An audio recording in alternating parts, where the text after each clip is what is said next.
see.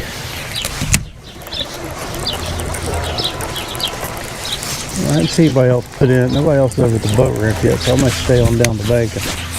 I want to be the first one on that bank in the back of the bay back here. Because that one, last time I was there, I caught one that was, I guess, 4.5, 5 pounder. I caught some 5 pounders back there, some good fish. And the 5 pound fish is a good fish for this lake.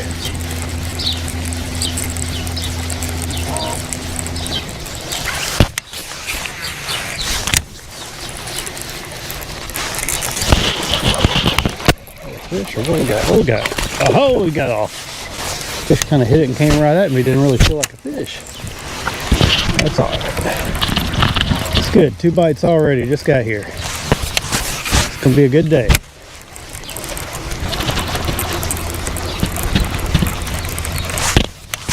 Just running our little deal.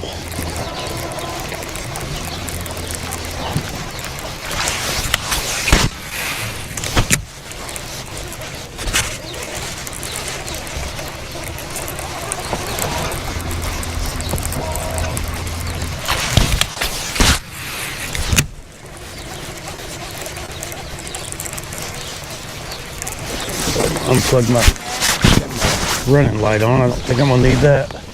Or my anchor light, rather. There we go.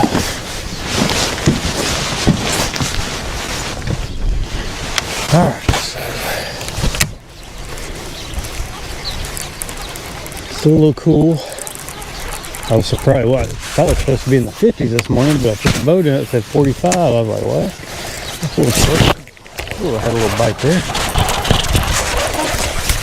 I'll go to the bite. Might have just been I got some brush cut down. It might have just been a piece of, no, I don't think it was a fish. Didn't hit anything on that next cast.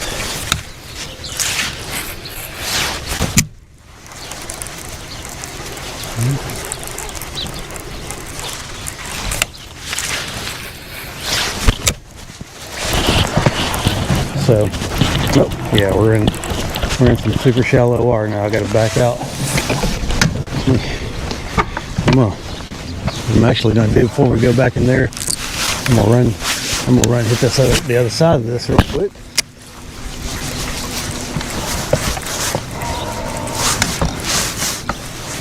My motor's all cockeyed. That makes boat position hard. Let's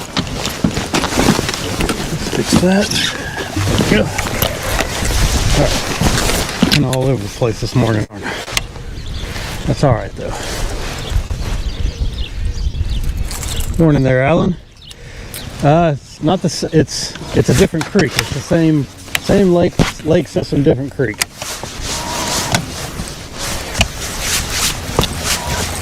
So we're mixing it up. I'm on Lake Weiss, and yesterday we fished a creek called Big Cedar Creek. Today we're on Mud Creek, and Mud Creek always lives up to its name. This water is always dirty in here. Doesn't matter what's going on, it's always dirty. But for this technique, I like dirty water. Big baits, heavy line. It's for me, it's really fun compared to, I mean, I do a lot of jerkbait fishing on the Tennessee River and stuff like that. But I just enjoy this. And when I used to tournament fish, I did a lot of Texas rig, Carolina rig stuff, and when we get into May and June, I'll probably start going back to Gunnersville and fishing topwater, which can be really, really awesome. So I just kind of travel all over where I think it's going to be the best chance to catch some good fish.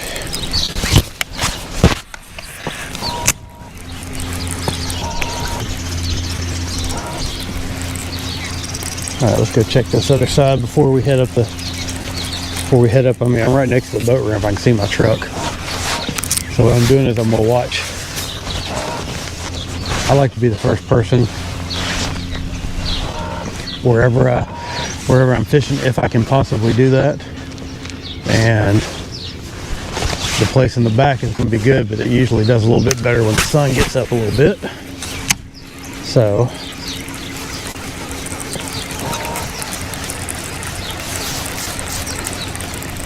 and I can't go right up against the bank over here because the same situation we had over there where it gets shallow pretty quick as you're going to the bank. I'm starting to come up right now.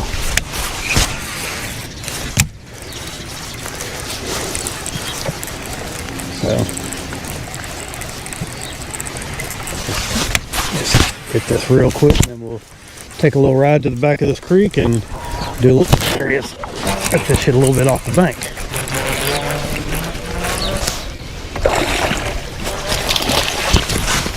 All right, that is an Alabama spotted bass. First one I've seen last 2 days. Let's see, he's hooked pretty good, so there we go. And get that hook out of her, and I'll show her off a little bit. Not a big fish, but these things right here are feisty, man. Pretty fish. Alabama spot. Oh, he's peeing. We'll get her back. All right. I think that means they're spawning when they do that. But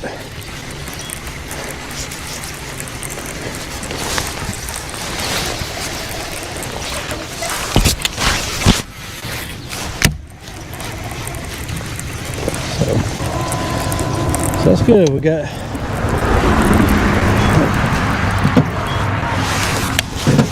3 bites and 2 in the boat already this morning. Starting off good.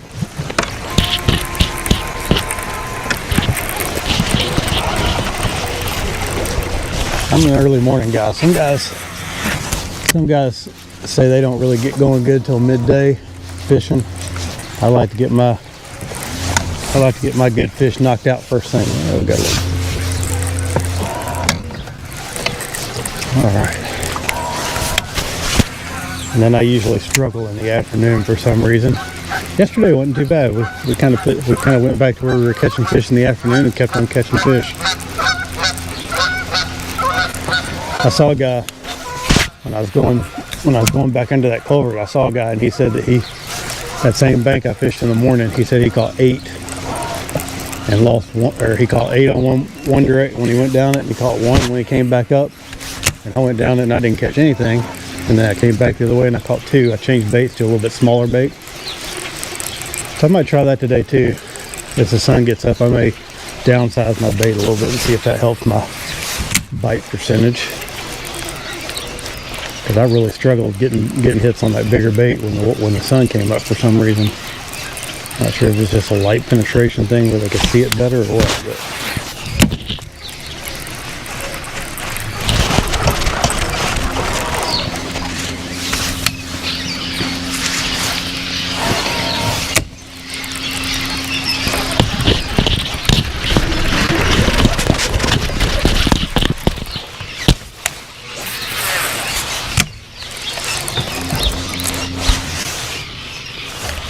the pattern seems to be holding out here from yesterday in a different location. And there's actually, where we fished yesterday, there's only 1 place like that to fish. Here there's 3. There's 3 of these bridges with some riprap on them.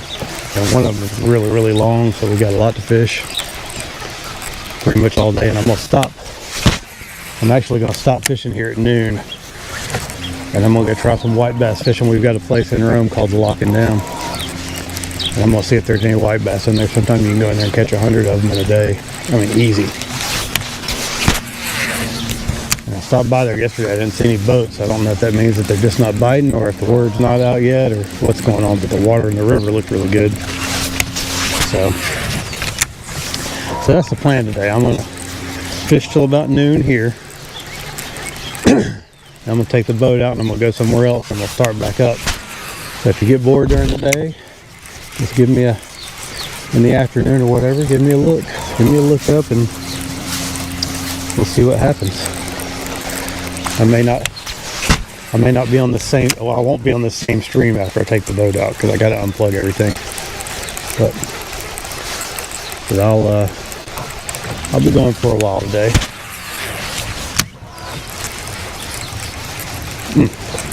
There'd be one right in the mouth of this little deal. I'm not going up in there because it's super shallow up in there, but Make a couple casts.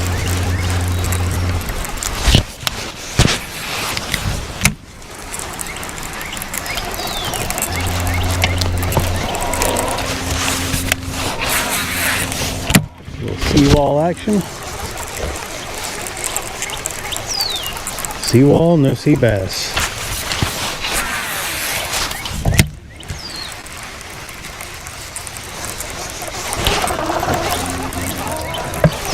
All right, I'm gonna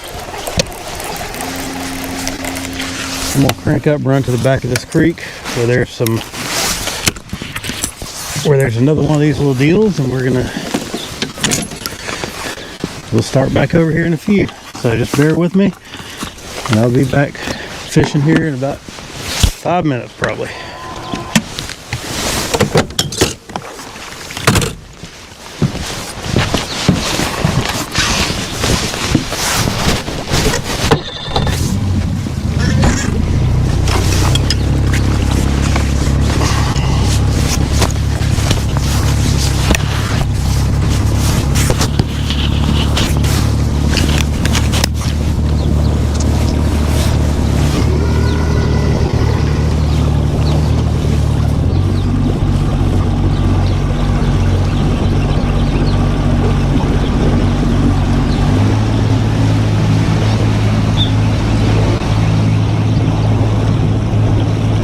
You can see there's a bank and an island.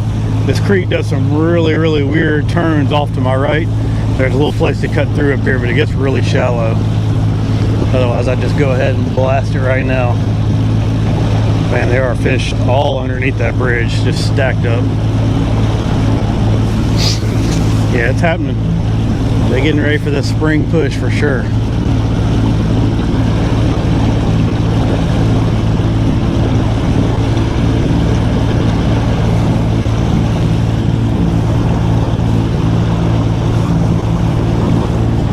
This thing comes out from under that bridge, goes out the island, turns back to the road, and then it goes in and it winds out and it winds around to the other side of that island, and then it goes up in there. It's a wild creek mouth.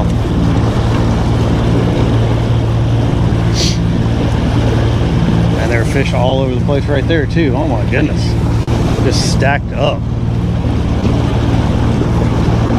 Yeah, they're ready to do it now. About to start coming up.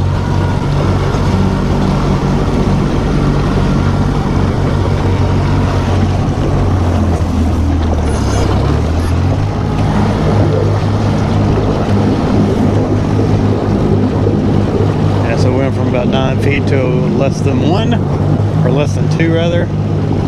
You can see all the on the fish finder, you can see all the ruts from where people try to do this when the water's lower than it is now. All right, we're good now.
let's give it a go.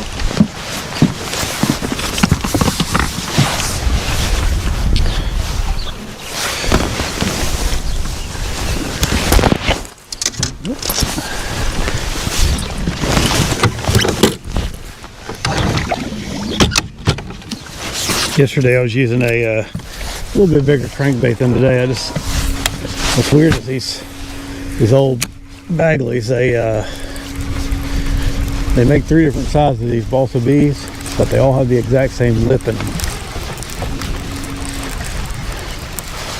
But I like the number 2 size the best. But every now and then I'll bump up to that 3. I was using the 3 yesterday just to see if I can get some bigger bites. We got that wind blowing on it this morning. Supposed to be coming out of the southeast today, so I hope it's not going to be as cold as it was yesterday. Yesterday it was cold. Well, it didn't feel as cold as it was yesterday anyway. Still got my little boggin on to keep my ears warm though. We just power fishing this thing down the bank.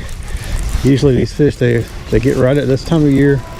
When you fish this riprap like right up on the bank, and it bites real quick. It's like they're looking at the bank waiting for something to jump in the water almost. So.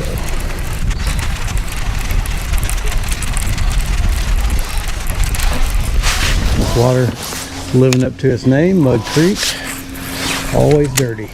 I don't know what's up in there that feeds this creek that makes it dirty. I know it's really shallow, you can't see it now, but when I was here a couple weeks ago the water was down lower than it is now. It's still coming up here. That's another reason these fish are making a push. But it's just stumps everywhere out there. It's super shallow. I mean, right now we're in this right underneath the bridge. It's 7 feet, and that's about as deep as it gets. We get out from under that bridge, it's going to get shallow quick.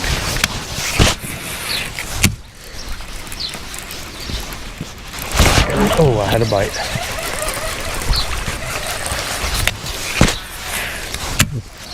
Didn't get it good though. It just kind of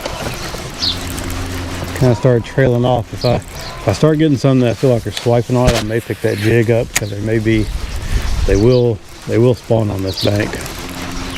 Sometimes you can go down it with a crankbait and pick 1 or 2 up, and then turn around and fish a jig. And if you get some where they're swiping and not getting it, that's a good time to swap over the jig. See if you can get see if you can pop them.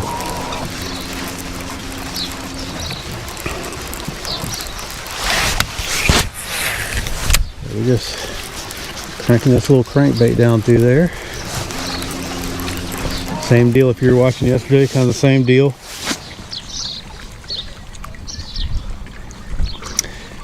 Hey, thanks Alan, I appreciate the support. It's neat to know people are interested in what I'm doing out here. So I appreciate it, thank you.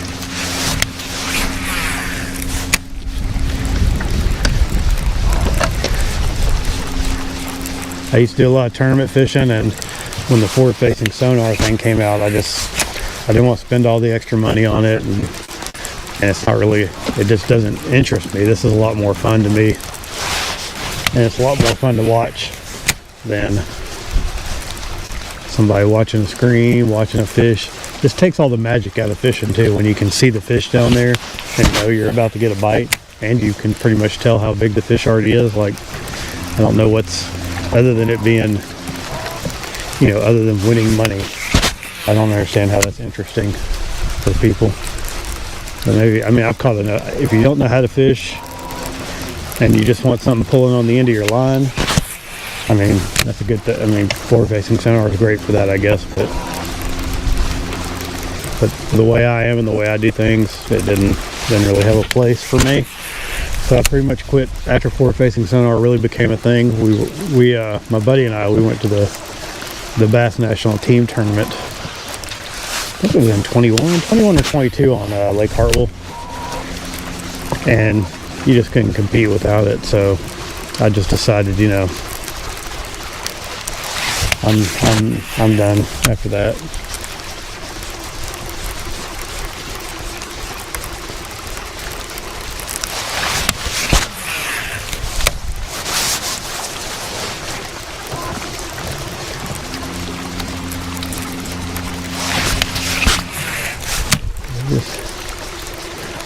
No bites down through here yet.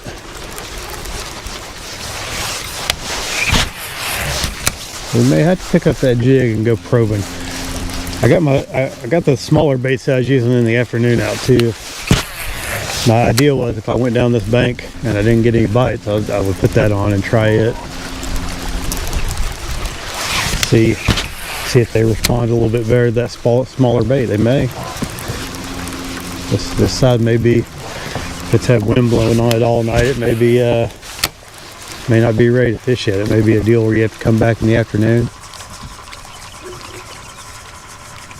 I don't know if you can hear that. That's the power coming off of that old janky power line right there.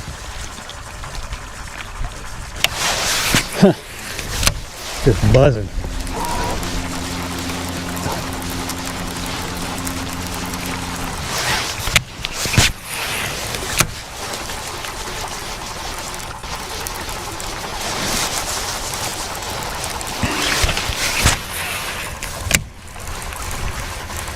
But game plan this day pretty much same as yesterday. Just fish down these riprap banks. I got a couple other banks that I like to try while I'm out here. I'm not going to try them right away this time. I'm going to kind of stick to what was working yesterday, just in the interest of time, since I am going to take the boat out and go try something different around lunchtime. But if we got time, we'll go do it. There's a couple of points that have some good natural rock on them, and there's one bank that's all natural rock in here it's really cool. It's a really cool bank. So I believe we ain't got any bites so far. That'll be just all up on this bank. Maybe they haven't made it yet. It looked like that other bridge pile, they were just piled up under that thing. There's a third one near where we started.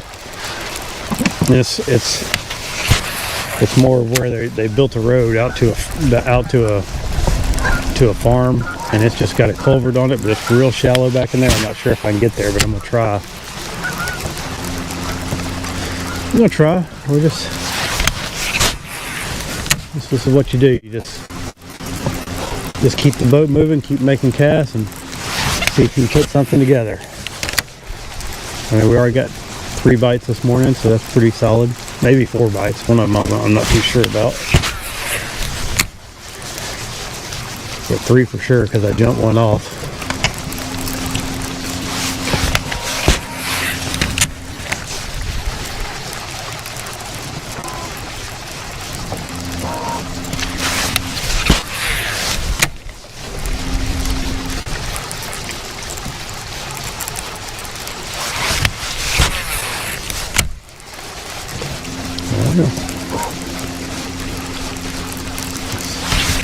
No participants just yet on this bank.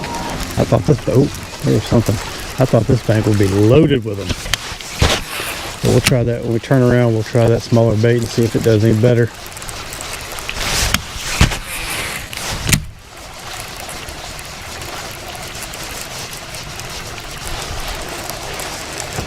Water's basically the same color as it was in that other creek yesterday. It's about, you're lucky if you get 6 inches of visibility with this yellow bait I'm using. Still using a well, this one is a chartreuse and black, but it's all faded out, and it's a little bit more of a, I don't know, it's like a pale yellow and black now. But this is a balsa bee too. It's a little bit smaller than the one I was using yesterday. It runs a little bit better than that one that I was using yesterday too. That's why I changed it over. Having some issues with that one yesterday. I wasn't feeling like I was getting, the bait was moving right through the water. I'm real picky about that on square bill, well, any crankbait, making sure that they run straight and that they don't veer off. I mean, it's odd that, you know, balsa baits are all so variable. when I'm using stuff that's got a lip on it, or other like jerk baits and things like that, I like the Japanese stuff. The Mega Bass makes really good stuff. Jackal. And the tolerances on Japanese made baits are just so much better than American baits. You don't get American baits where if you throw a Rapala bait or a Strike King, say you have a jerk bait and you throw it out there and you reel it in as fast as you can, that thing's gonna roll up and turn on you. You can do that with a Mega Bass or a Jackal or something Japanese made, and that thing will run straight through the water all the way back to the boat. It doesn't. That's how tight their tolerances are. That, you know, just on a regular jerk drag pod, you can't tell the difference. But when you're reeling something at the highest speed you can possibly reel, it'll show you where those manufacturing deficiencies are in a bait. And American baits just simply don't have it. Or Chinese made baits.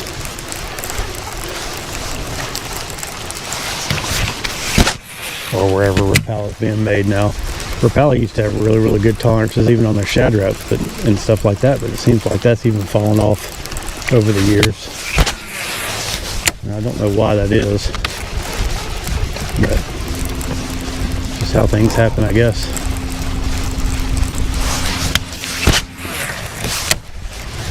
The more you make, the less they're not as good, I guess.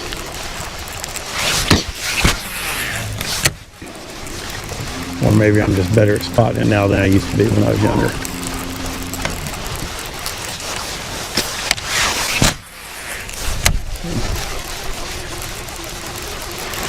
Man, I'm making good casts. I don't have an excuse. No excuse for not catching any fish. Except I'm just going to blame it on the fish. It's all their fault. No participants. Oh, come on. Oh, come on, let me shake it. There it goes. I went up on the bank on that one.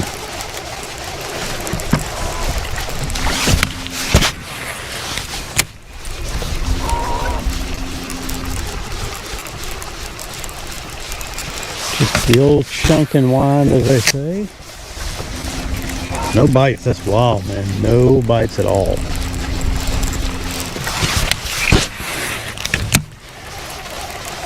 This water is coming up. Maybe they're pressing. Maybe these fish that are staging in here are pressing further back. And this is the kind of place that gets a lot of fishing pressure too. I'm sure yesterday there were probably people beating it up. I don't know if there were tournament guys going on. There was, where I was fishing yesterday, there wasn't really a whole lot of boats for what you normally expect on the weekend. But it was cold. Well, it was colder than it has been.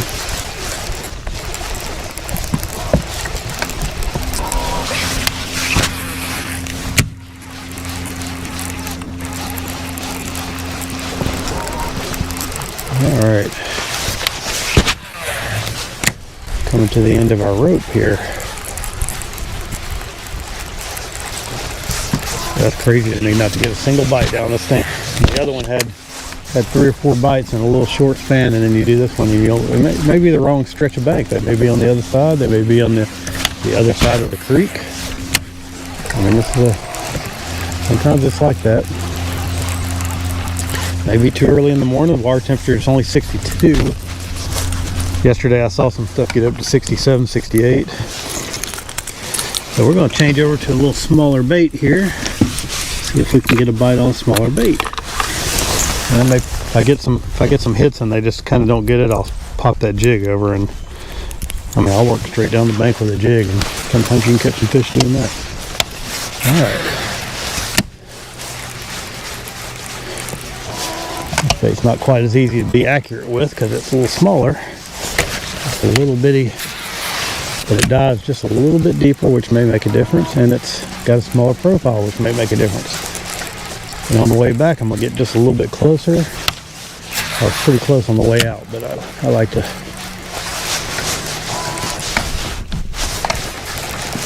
just a little bit closer, a little bit more of a parallel shot, keep that bait in the strike zone a little bit longer.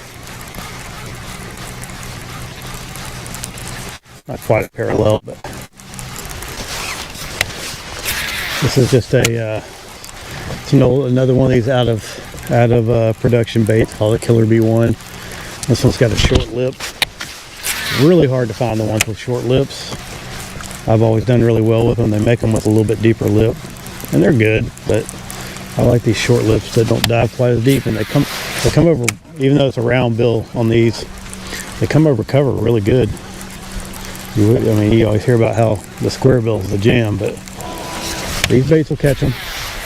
I had a nice one on at the end of the day yesterday. So, go on through here and see if we can figure it out.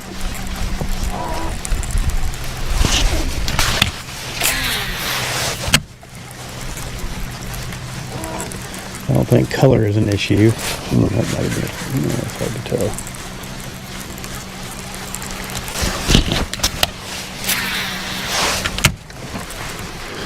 I think it's just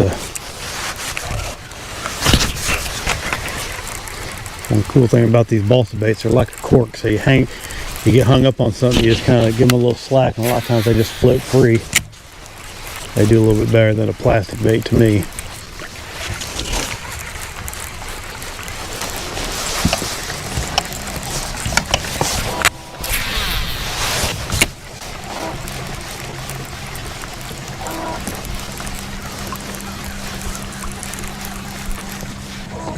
Got a little issue going on here I didn't notice. Oh, let's twist it up there. There.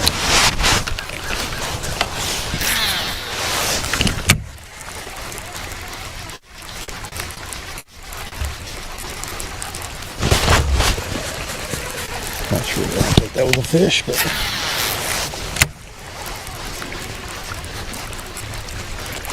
I fish this bank very often when there's wind blowing on it like this, so I don't know if that's a good thing or a bad thing. Usually wind's coming out of the north when I fish over here. Seems to be a bad thing. We're not getting any bites. Usually this side is calm and the other side is breezy. Maybe we'll slide across and the other side will be good.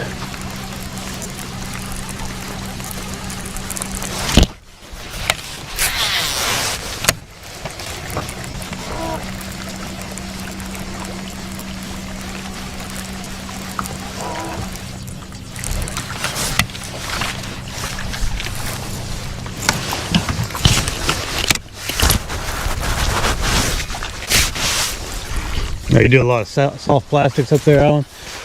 I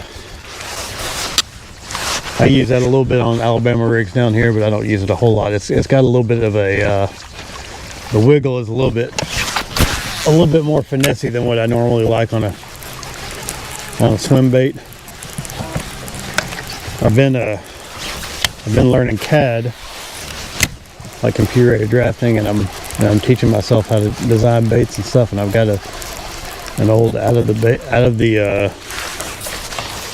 production. It's called the Zoom Swimmer.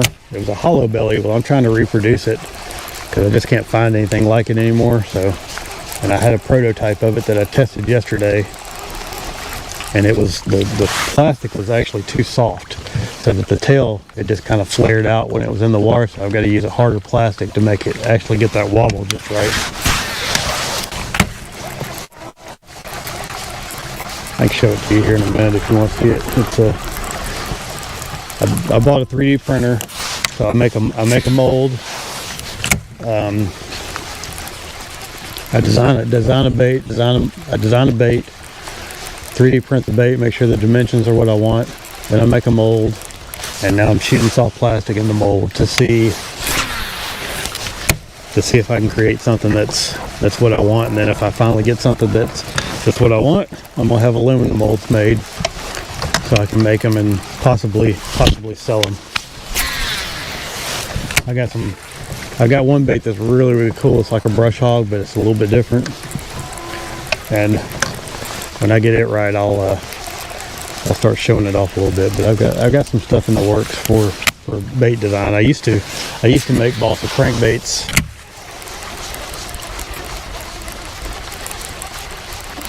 And I'm not using any of mine because the ones that we made were a little bit of a they were a little bit more shad shaped, and they were a little bit better suited to clear water than and we got muddy water today. So I've done a lot of bait making, but to your point, Megabass probably does make, to me, they make some of the best, highest quality baits there are. The haze dongs are awesome. I have never fished with the what's the other one they have, the spark shad. I've never fished with the spark shad, but it looks like a really, really good swim bait design. I'm sure it is. But I've got some specific things that I want out of a swim bait, just the way it moves through the water. And that Zoom swimmer that they quit making a couple of years ago, it's got the right size for me, and it's got the right movements for what I want. So I'm gonna try to redesign that for myself.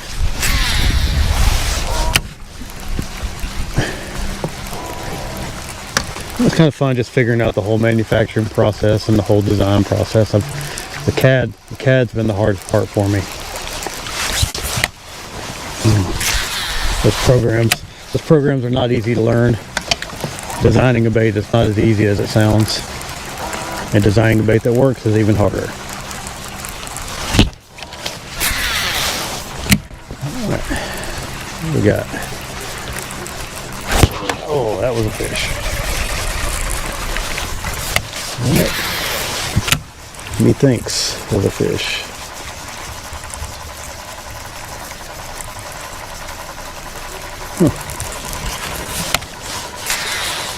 Yeah.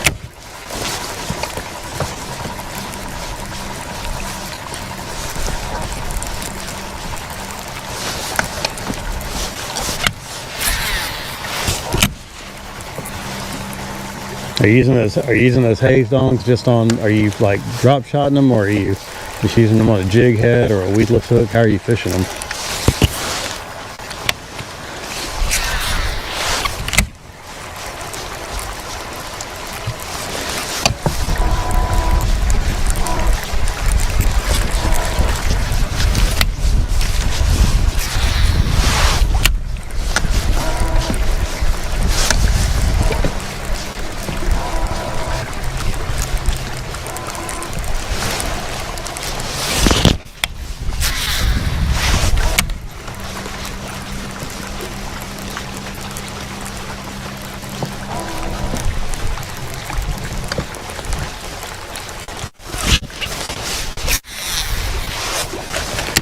On the Tennessee River, we have a lot of, what do we got? I don't think that's a fish. Oh, not a fish. On the Tennessee River, we have a lot of different grasses, so I like to fish the swim baits and stuff like that. I'll use them on a weedless hook. Oh, okay. Use them as chatterbaits, really. I wouldn't have thought of that. I don't use very many chatterbaits. I don't know why. I think it's because I was kind of late, and I bought one of them when they very first came out, and I was like, man, this is a really awesome bait. And then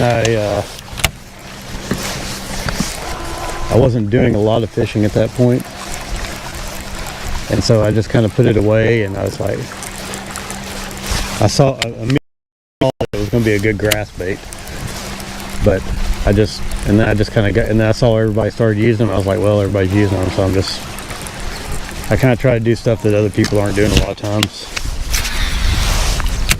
But I like using swim baits on like a belly weighted weedless hook and fishing it through grass.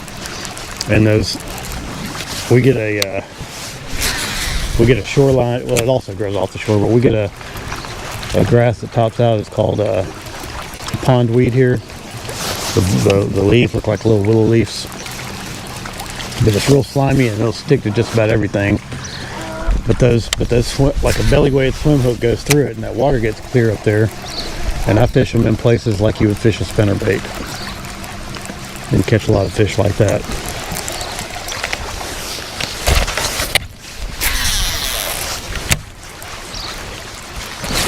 Ah, oh, no way. Ooh, I'm not sure now. There it goes. Not sure if that was a fish or not. We'll get right back in there, test the waters. Yeah, I believe that was a bite right there.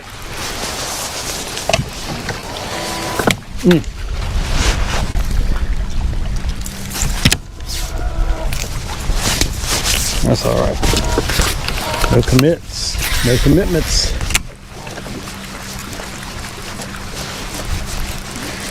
We're gonna catch some fish today. We just may not be as good as yesterday. Was really good for that. For where we were at, that was a good day of fishing on that little body of water we were fishing yesterday.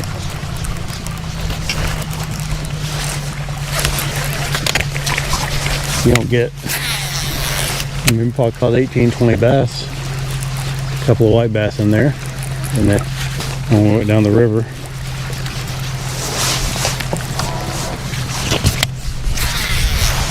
That river just looks so good. I can't not do the locking dam today with that water color looking like it is.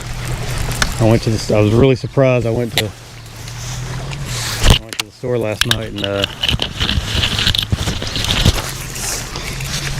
we always caught them really, really good on shad traps, like little number 5s. But that crawdad number 5 used to be so hard to find. And I went to the store and they had the shad pattern and the crawdad.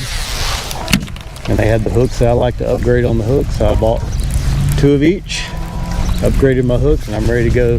I'm ready to go this afternoon for the white bass. If I can't catch them on that stuff, they're not there. That's all I'm gonna tell you about that. We've gone out there. I know for a fact that I've caught over 90 in 3 hours down there before. When it's good, it's good.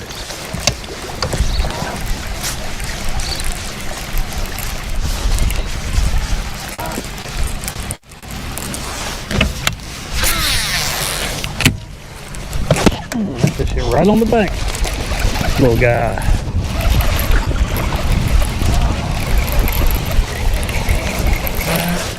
Little guy. But it's a bite. Right near the bridge. Don't hook me. Hey baby.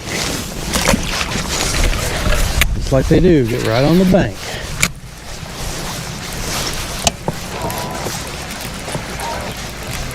So I say never miss the bank and move it briskly. I mean, you'll get some that hit it off the bank, but this particular pattern just seems to be right on the bank, just as close as you can get. And I've been making good casts all morning, so it's not anything. I don't feel like I'm doing anything wrong necessarily. I feel like maybe the fish just aren't here. They're not in a negative mood, or maybe it's just a wrong bait. But we got a bite, so something will bite it. And we caught bass on it yesterday, so right here on these points it kind of comes out a little bit and it stays shallow a little longer, so kind of fan cast around a little bit, not knowing where they might be.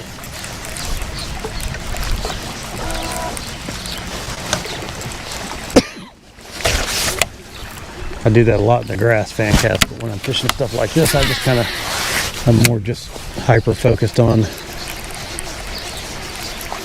individual pieces of cover when I find them.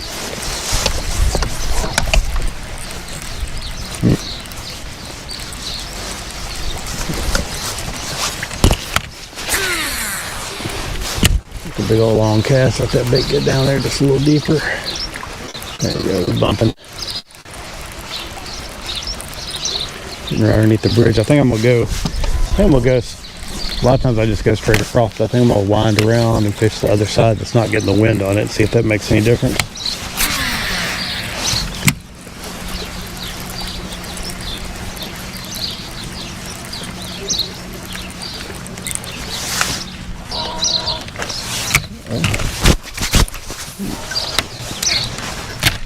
That one got me. Yeah, that one got me.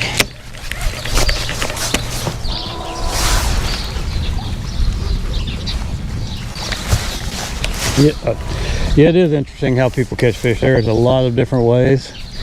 All these new like little cactus looking baits, I think it just kind of proves what I've always thought, that a bass will hit just about anything that moves. I think a lot of fish are like that. If it doesn't necessarily have to look like anything. It just has to move by them and possibly be food. guess. Oh, what in the world? A white bass. What are you doing in here, buddy? That's unusual to catch a white bass in this, back in this creek.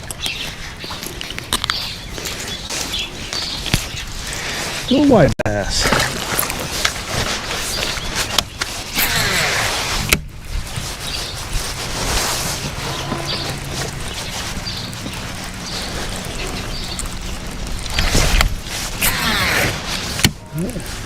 Not the target species, but we'll say it's a welcomed addition. A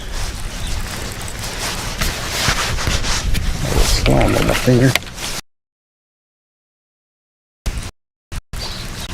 It was unexpected.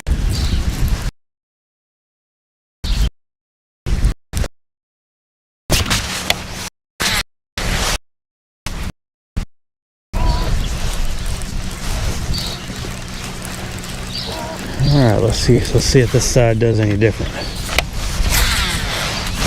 I'm gonna do the exact same thing I did on that side. I'm gonna put my bigger bait back on. I'm gonna go down with the bigger bait. Don't get any bites. I'm gonna go back to the smaller bait.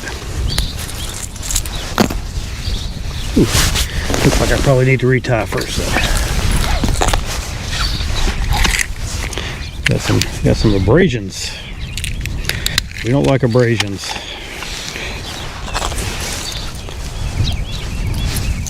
All right.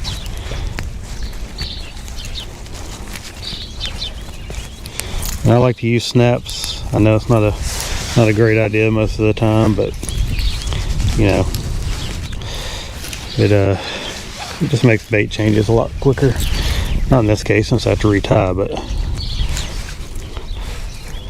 sometimes you're in a place where you're trying to figure out, you know, the right depth of crankbait. I don't use snaps for anything but crankbaits. But sometimes you're in a place and you're saying, oh well, you know, is my bait going to hit the bottom just right with this one, or do I need to use one that runs a little shallower, a little deeper? I mean, that kind of stuff. Sometimes that matters.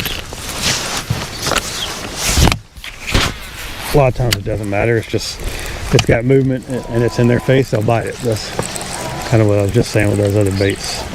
What's going on here? Now this bait's running off to the left. Why is it doing that? Running off hard to the left.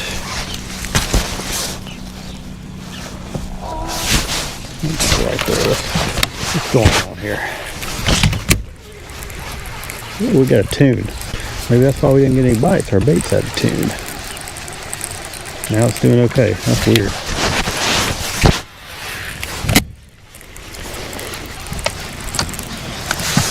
All right. Let's see what we can do with this.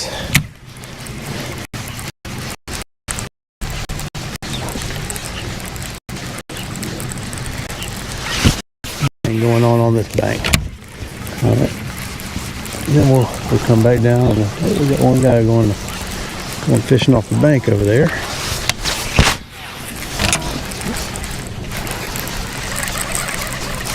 Yes, I'm running just a little bit to the left. Let's give it a tune up here.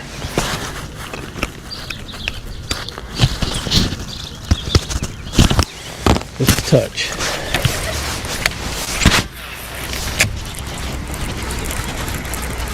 Oh yeah, we straightened it out a little bit.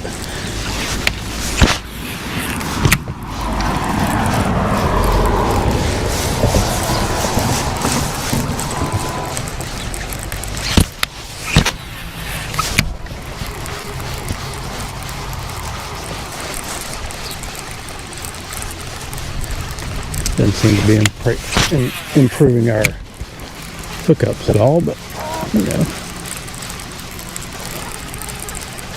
we'll get it dialed in. It's half the fun. It's figuring out the puzzle.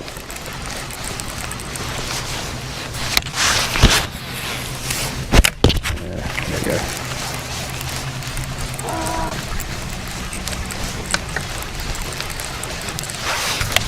We'll get a big one for y'all today.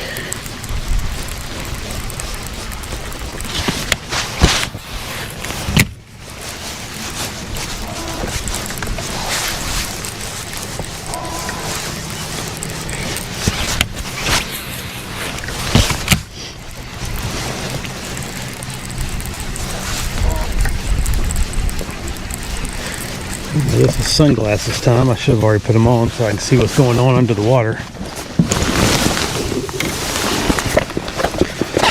Got that going.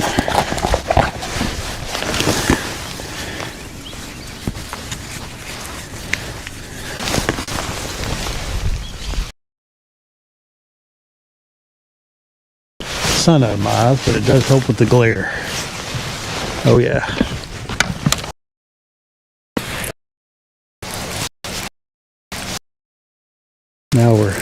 Now we're talking.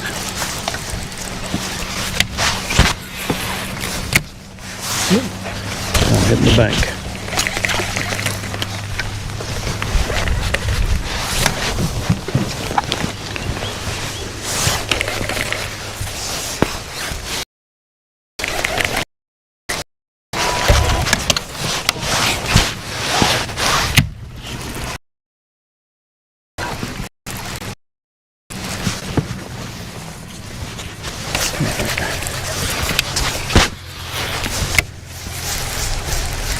Right there, I should have got a bite too.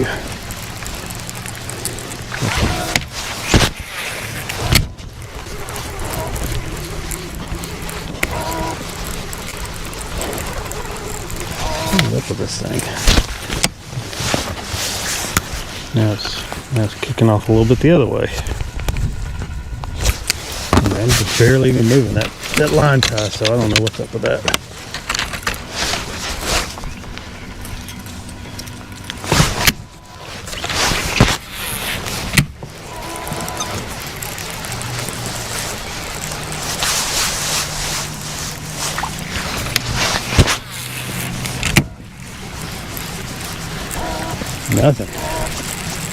Nothing doing that. I'm not seeing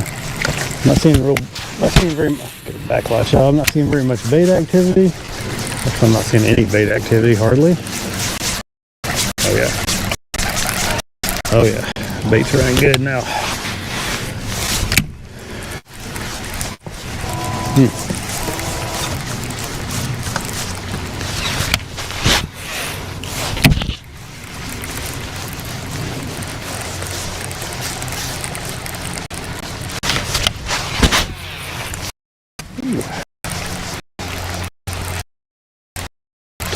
Off a rock in the world.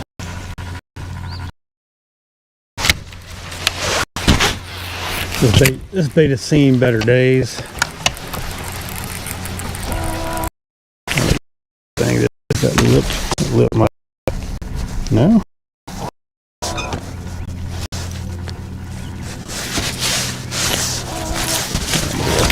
Maybe that hook wasn't. This bait right here needs a full overhaul. I need to sand all the paint off of it and recoat it. It's got all kinds of little bare wood spots on it.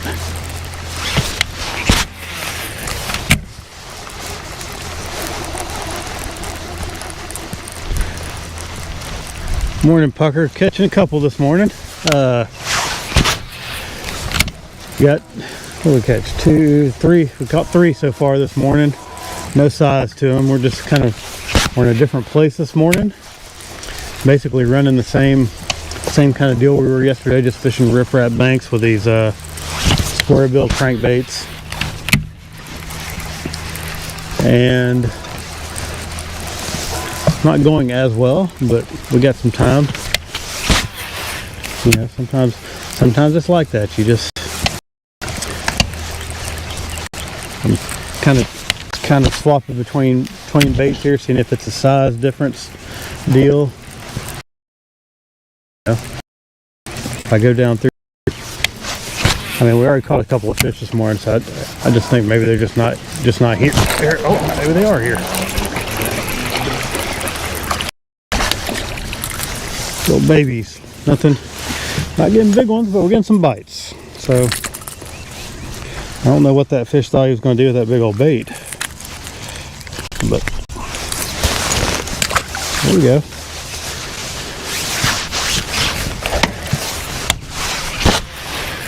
Bites let you know you're doing something right.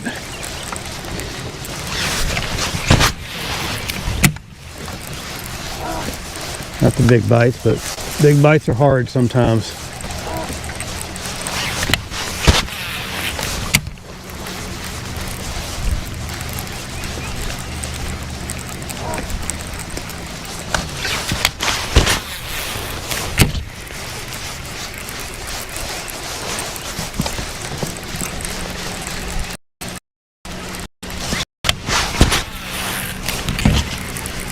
We'll get down here to the end of this and we'll turn around, we'll change up baits and see if it makes any difference.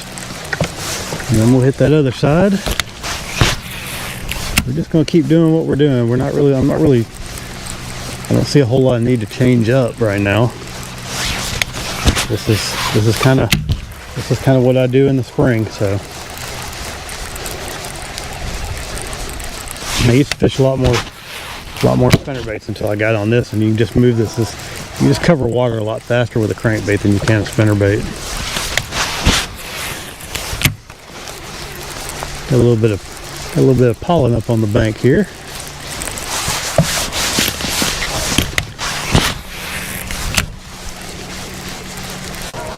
Making good casts, just not getting bites.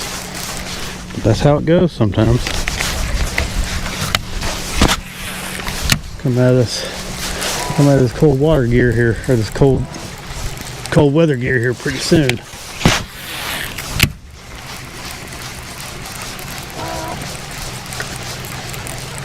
think it's supposed to be a little bit warmer than it was yesterday, but not much. Yesterday it got up to about 66, 67. Today it's supposed to be about 70. So, just hoping that wind isn't as bad as it was yesterday. It was howling yesterday. But fishing was better with the wind, so I don't know.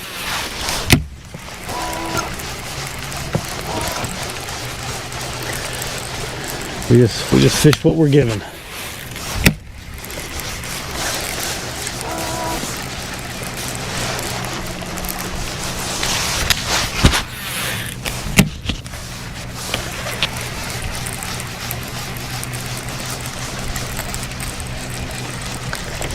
My hooks are looking on that.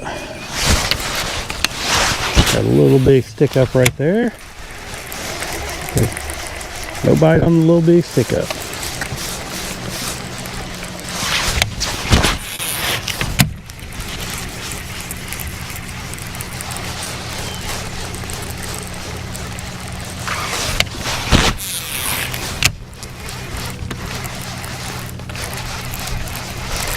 This side's a little bit clearer. Yeah, I got about 8 inches of visibility on this side. I mean, it's clear over here.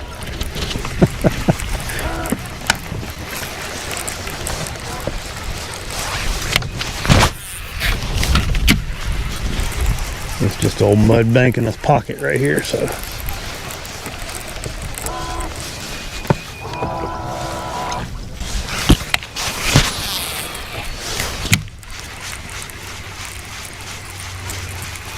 I was trying to make a few casts of that little tree up here in the back of this thing, but I've never caught a fish off of it. Oh, we don't want to get caught. All right. We're gonna do just what we did on the other side. We're gonna change back to our smaller bait. So far, we're 1 for 1 on these. We've caught one on the big one and one on the small one on this bank.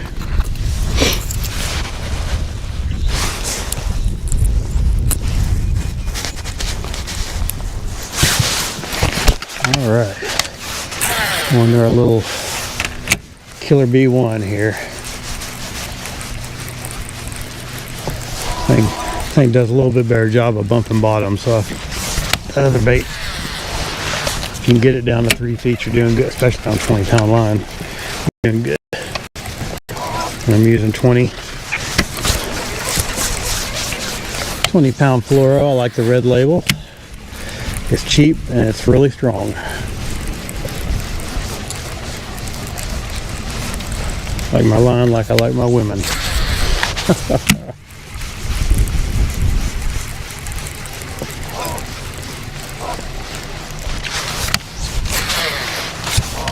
Okay.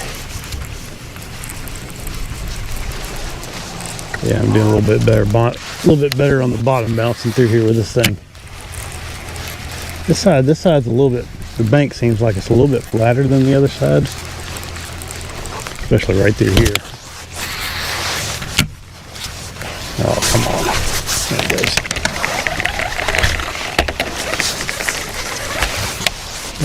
Got a little too close to the bank there.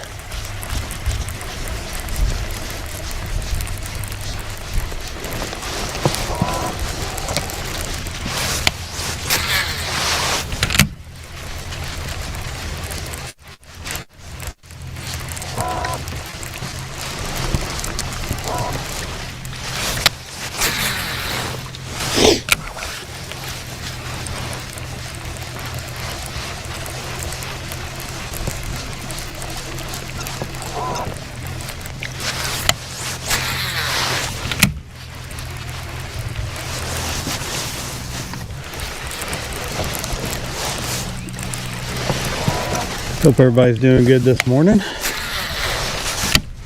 I'm doing good. Doesn't get much better than this. Got a lake basically to yourself. Catching a few fish here and there. Weather's tolerable. Supposed to get nice today. We were in Georgia yesterday on this part of the lake, and now we're in Alabama. So, just see this bait, the way I'm hitting bottom of this bait, it feels perfect. I'm not digging it too hard, it's just ticking those rocks just right. Sometimes you get baits where you feel like you're just digging too hard, or it'll roll up. It'll roll over. This bait, it's ticking the bottom for this depth. Absolutely perfect. I feel like just hitting those, not banging them to where you feel like hung up, even though you do get hung up every now and then. And it comes across them good. It's not a square bill, but it still comes across them real good, and it runs good. Good running bait. And I've just had a lot of luck on this lake. On this, the average size of the fish on this lake is not that big. So when I'm using those big balsa bees, I feel like sometimes it's a little bit overkill. But this bait, you feel like you can just get back. You'll get good fish on it too. I caught one yesterday. I know it was close to 4 pounds. But you just feel like you have a better chance just to get bit on this smaller bait than you do that bigger one. Even in this muddy water, they'll hit it.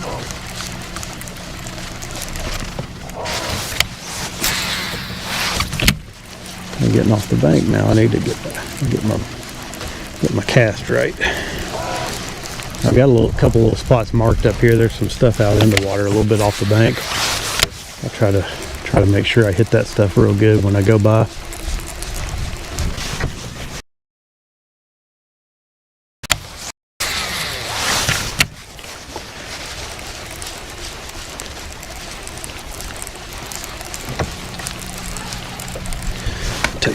Take this off, but I'm gonna put my buff up. It is gonna be sunny today, so I'll try to keep that sun off my ears a little bit.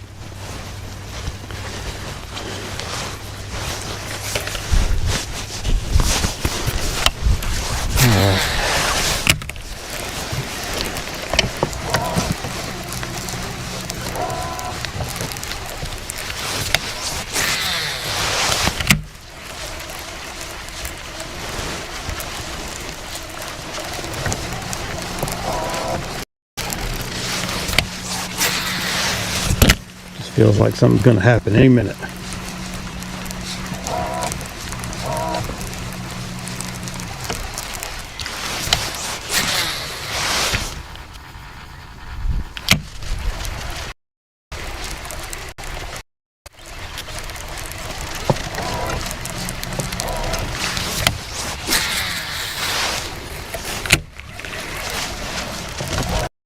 So far it's not happening, but it feels.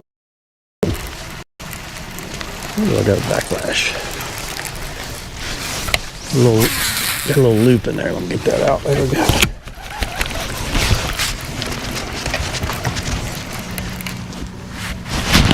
Well, that's where I had that spot marked. Dang it.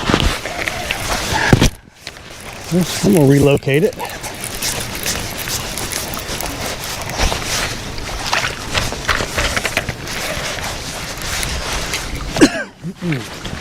Oh, come on now. It does not want to come off there.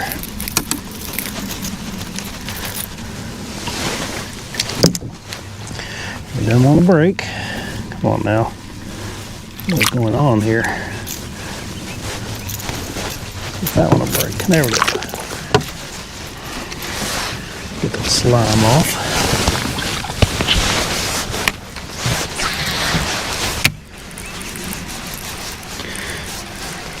No, that's not even where I had the spot marked. It's right in front of me.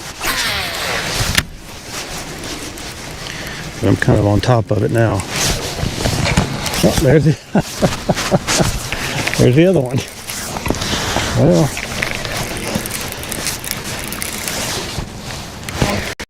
we're just relocating all the brush on this bank.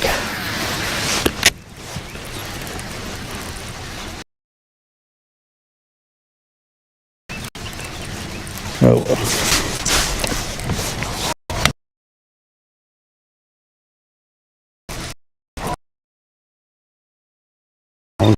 That's not.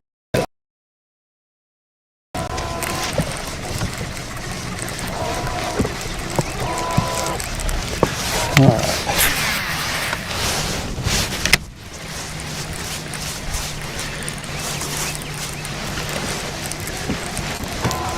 I'm a little bit surprised. I thought it was going to be a little bit faster action on this bank this morning. Maybe the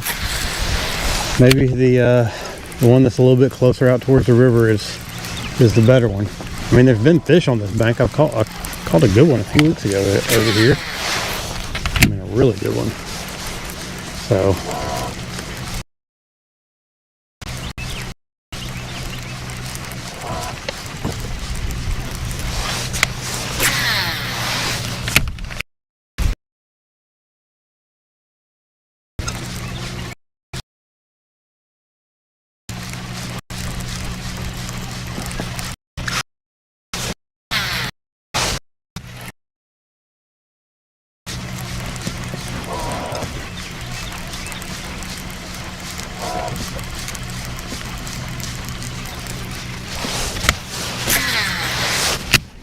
All right.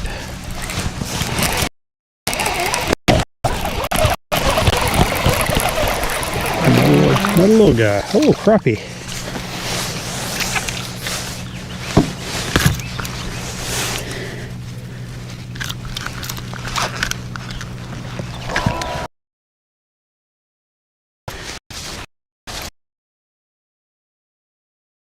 This guy over here, but I don't want to. Yeah, that one's a little skinny anyway.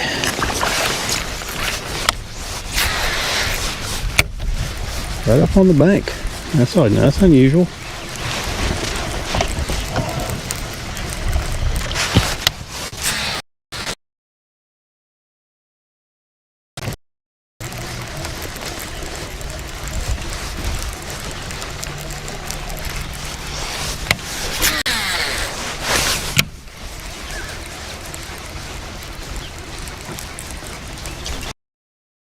Bait's hitting good. I like that.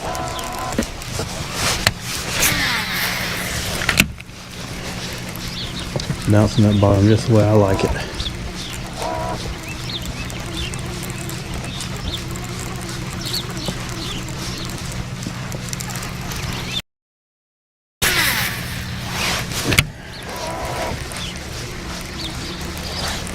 Come back over here, we'll cross over. Since this guy's fishing the bank in front of us, we'll cross over and hit the other side after I get unhung here. There it goes.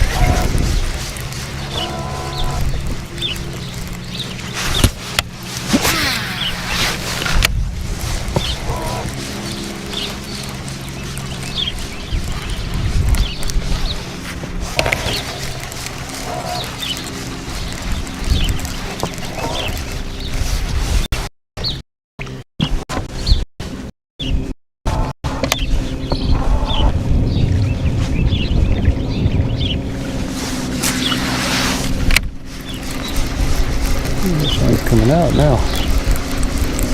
Sun is out. Morning. How you doing? Catching a few small ones. Nothing much though.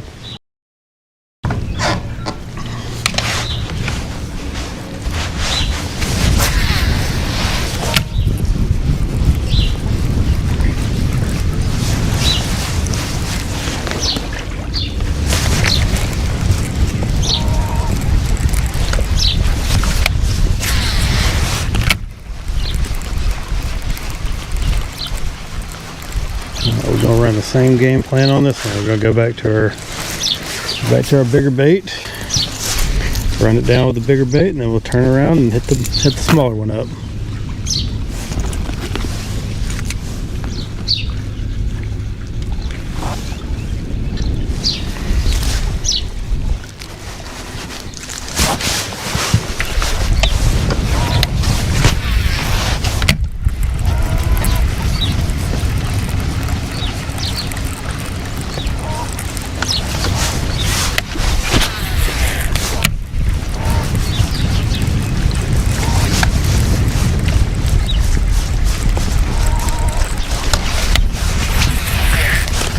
This bank right here, I always feel like it ought to be the best one out of the bunch. It's got a lot more jagged rock and little ambush points and stuff on it, but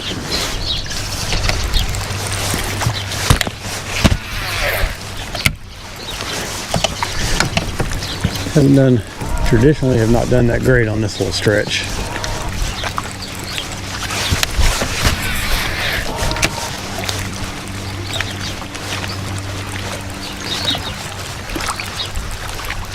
Getting some good bottom through there, just not getting any good bites.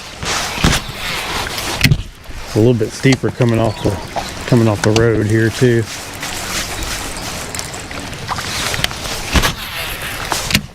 We'll just maybe it'll be up here where it gets a little, where it starts to transition into some shallower water. Maybe we'll get some fish out through here.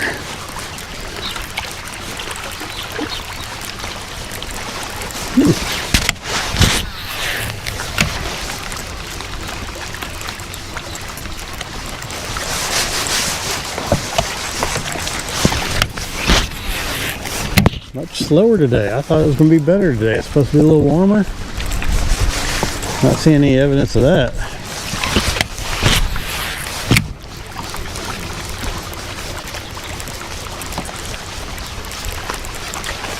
Maybe I should have gone back where I caught them yesterday, but I figured, well, let's try something a little different. Similar but different.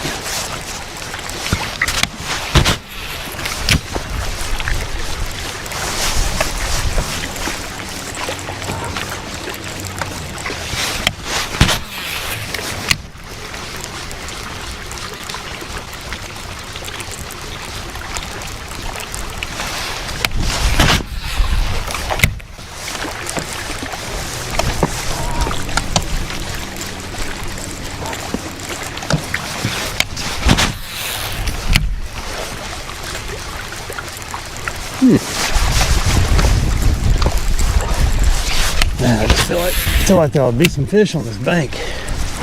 We're just getting beat up by that wind.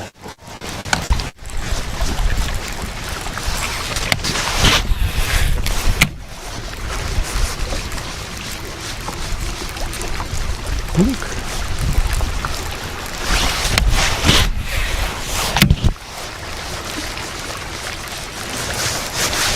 No bites.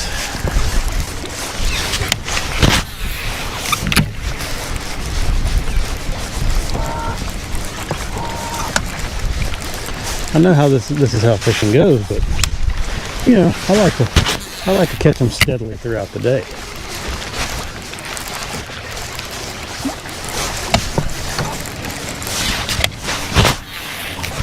So far, that's just not happening. Right through here, it starts to get a little bit shallower, so I'm going to back off just a little bit. There's some good stuff even off the bank a little bit right through here.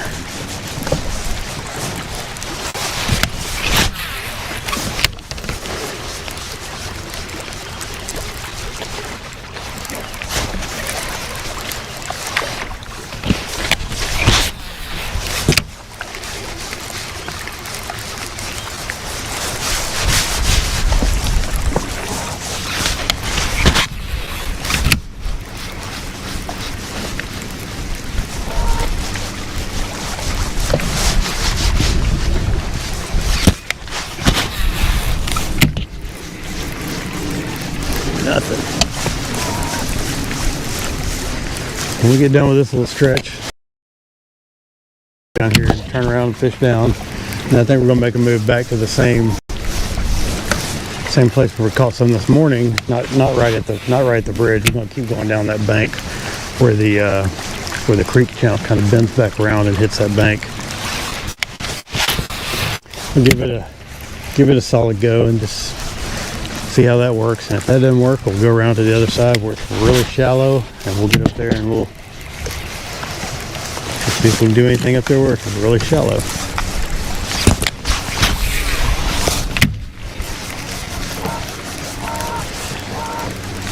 If we can get to it, we might catch a couple of fish.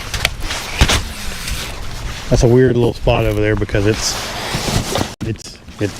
a culvert that connects two separate backwaters coming off the river from like miles apart. Really strange. Migrate through there. I see people fishing over there off the bank all the time. Oh, I made that cast some stuff on my bait. Did it come off? Nope. Got a bunch of gunk on there. You don't want the gunk.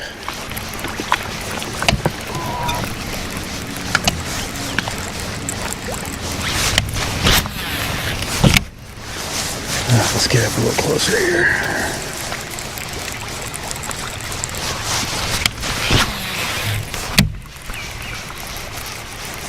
You work down a bank like this too, so I mean, I'm not fishing every single inch of it, so there's definitely just the possibility that fish are not getting the bait presented to them. But it seems like if there's any number of fish on here, you pick one or two up every now and then. I think maybe they're just not making that hard move up here yet. Waiting for that water to come back up all the way.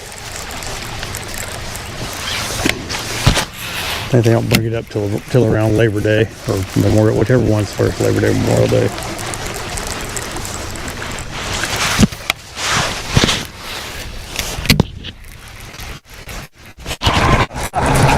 Aha, we got one. Nothing but little babies, little bank runners.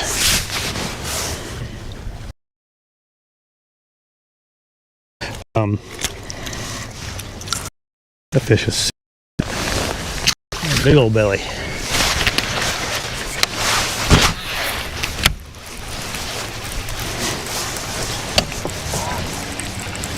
I guess we're getting some steady action. Not the size we're looking for really, but we're getting steady action, so thankful for that.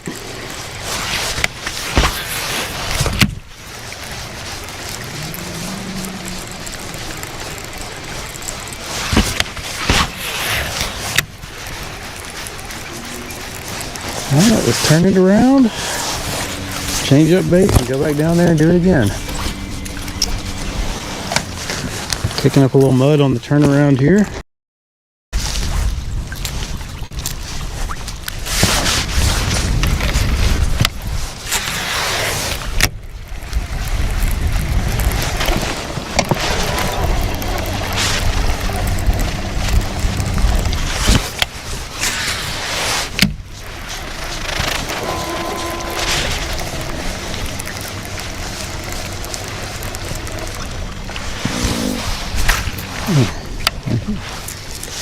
Alright.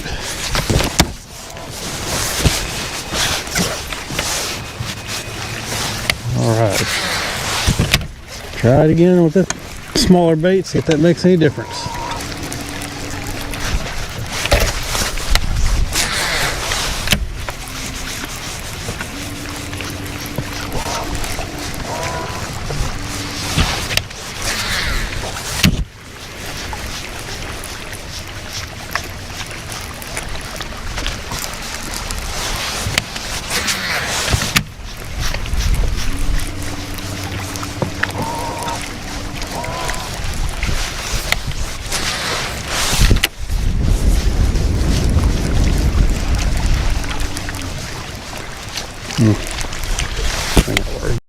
That water's dirty.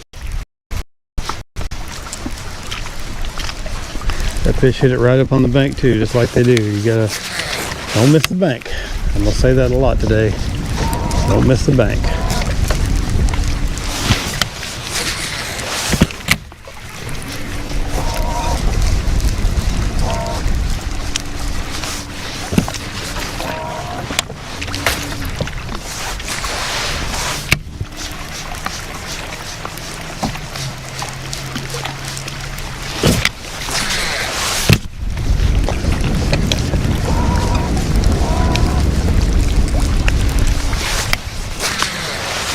Fish came on the bigger bait.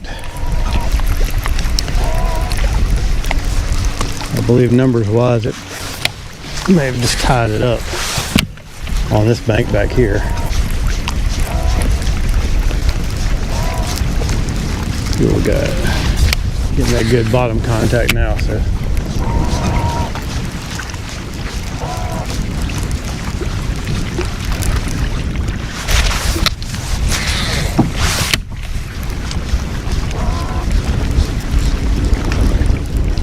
It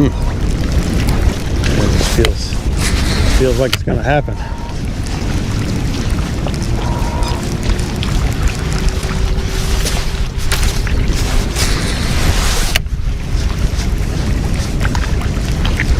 Feels like it's gonna happen sooner or later. Hopefully sooner.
Yeah. Felt like that might have been a bite, but didn't come back and get it, so too bad.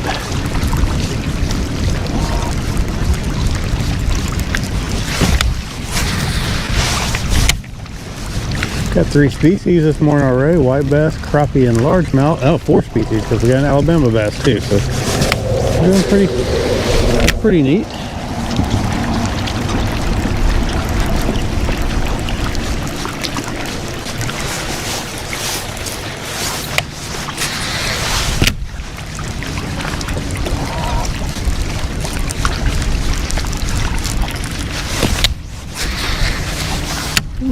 Ooh, what'd I do there?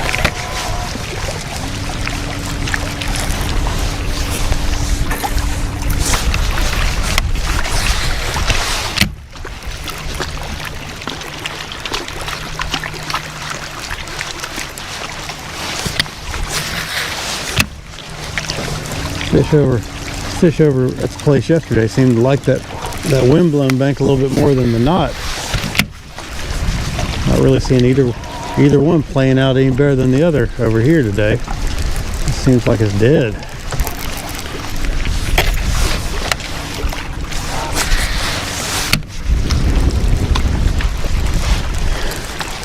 Seems like it's the Dead Sea back here. What time is it? 8:45. Yeah, we'll make a run back to that other riprap bank. Check it out. We're just gonna run all over this place just trying stuff today. We'll try that, and we'll go try our culvert in the back of the shallow pocket if we can get to it. It's a big if over there. And then if we have some time, we'll go try some rocky points. We can have some fish. We'll just run some points in here. They're shallow.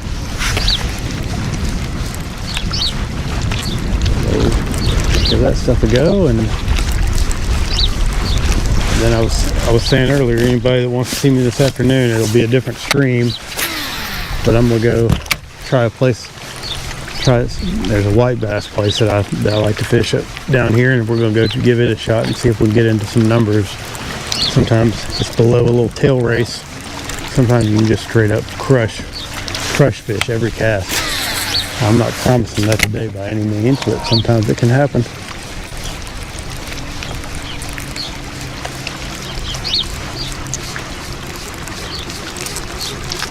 think it might be a little bit early for it, but we'll still get some. We'll still get a couple of numbers.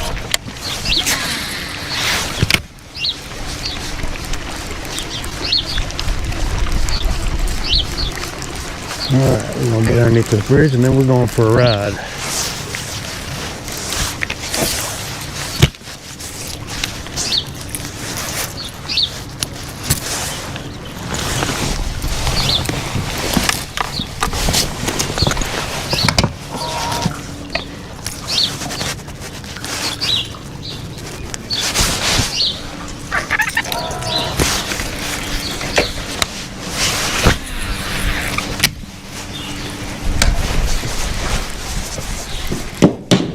Oops.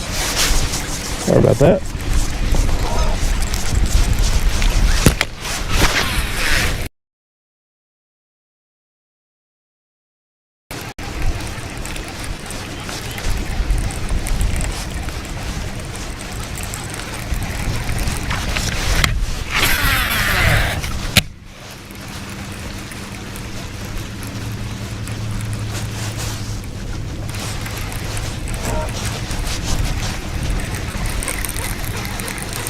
Alrighty.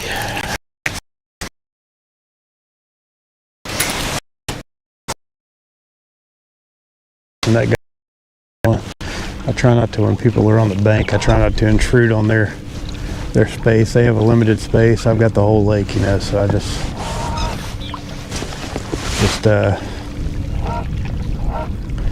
give them some room. Try not to mess them up. Alright. Getting ready to go for a little ride here.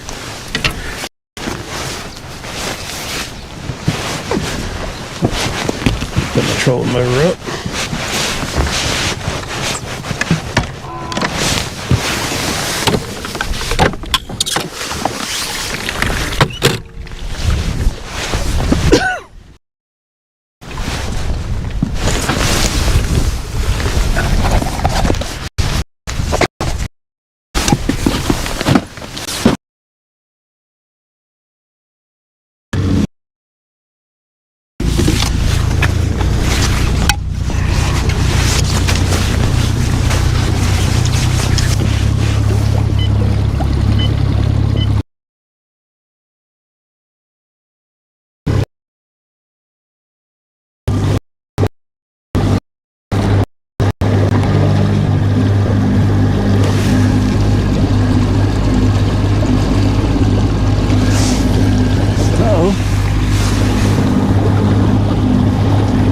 Got a little glitch there. Sorry about that, folks. You know, you're out here in nature. Yeah, that's gonna happen. All right.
trolling for some crappie over there.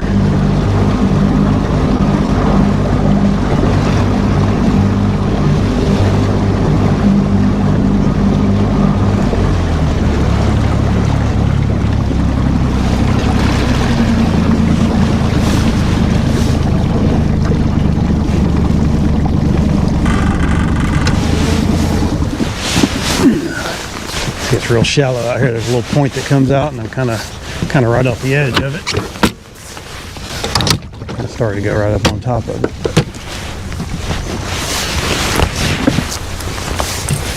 All right, so we're going.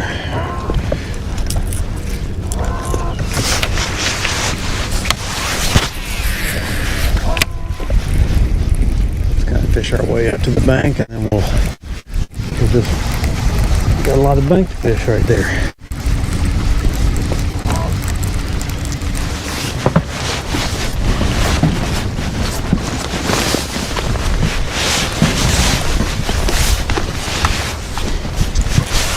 All right, let me plug y'all in so I don't lose all my internets here. All right.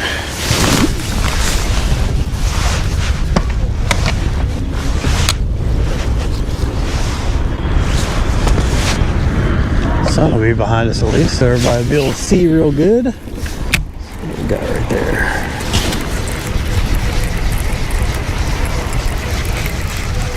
We got some old growth grass right through here.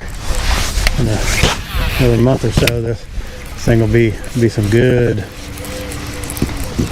weed beds. You can fish your chatterbaits if you like that stuff. Spinner baits, buzz baits. It's good buzz bait time of year when those weed beds get up.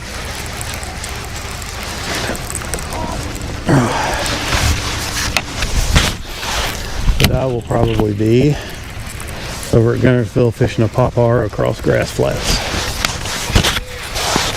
That's what I like to do that time of year. Ooh, that was a little knock. Get right back in there, see if there's another bite. No bite. This stuff will grab a hook. It's not real good to fish treble hook baits through this stuff, but I'm kind of keeping it up in the water column. I've got a spinnerbait tied on. I could do that, but I'm just finding little lanes in this old growth grass, just seeing if something will come out and pop it while we're passing through. There's not very much of it. A little nastiness there.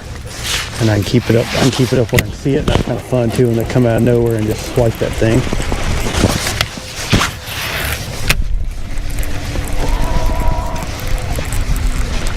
You see them come out and throttle it.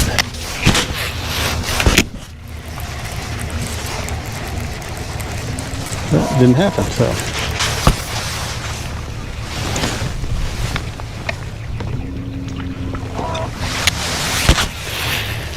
We'll go back to our regularly scheduled game plan of fishing riprap banks.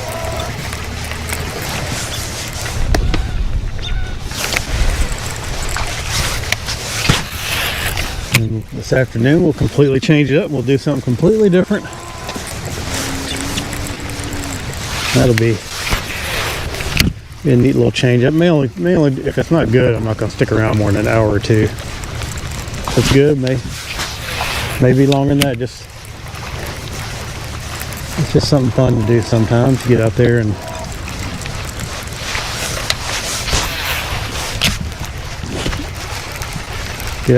toss a little tiny crankbait around and catch some white bass. They fight hard. They're fun to catch.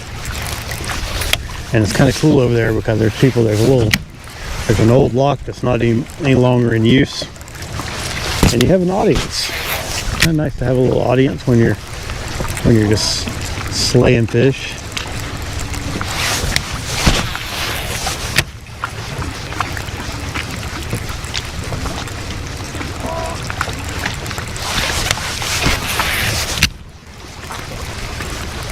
Today we are not slaying fish. We're trying. We got a little wind blown bank here. With the other side of it will be nice and calm. May have to try something different. May have to try a spinnerbait or something. But we're gonna keep using our moving bait because that's what I like.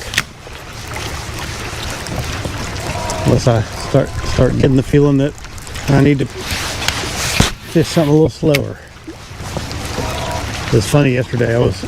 When I went down the river and I was fishing the same these big crankbaits. I went into this little creek, and this guy was talking about, oh yeah, I caught four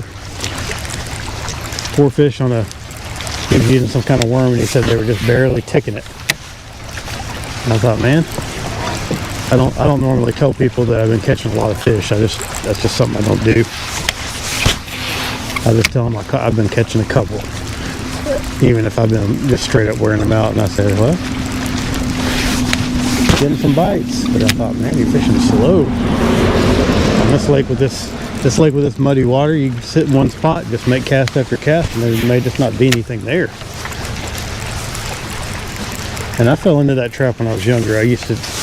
On this lake, I used to try to make something out of nothing, and it'll happen sometimes, but it's not a great game plan most of the time on this lake. A piece of wood right there.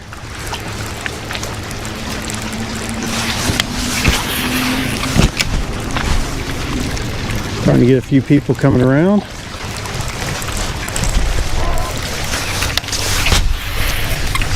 Saw a couple of people putting in at the boat ramp when I pulled up. I noticed them doing their thing.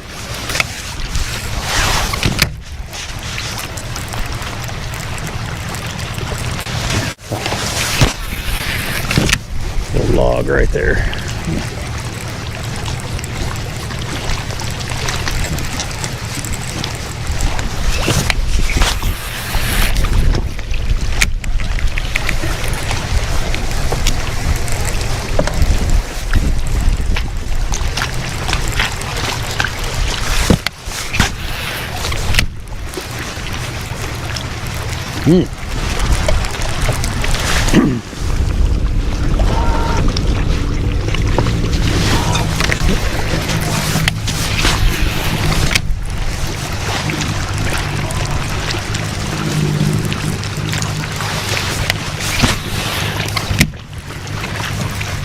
Well, maybe this creek's just not popping off as good as that other one. That other one they run a lot of tournaments out of, so I think they're probably restocking fish in there constantly.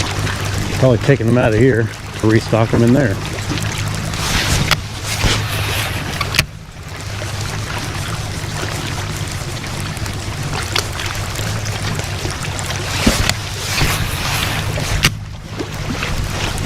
And we ought to get a bite or two at least.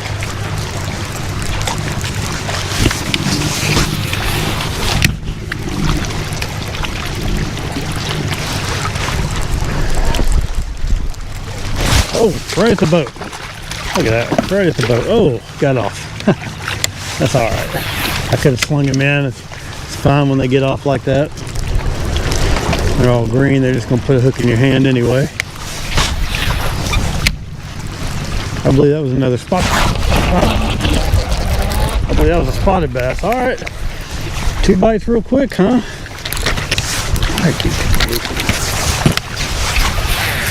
Lost another one, but 2 bites real quick. I like that. Now I'm hung up.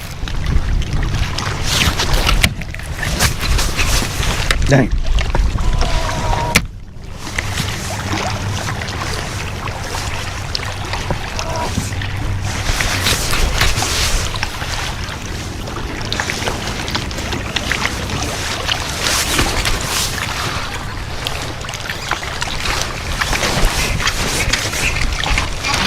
Hung up on a weed bed there.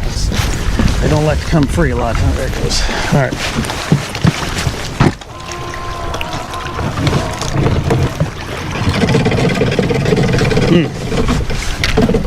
Make a bunch of noise after you just had a couple of bites. That's not good. Oh.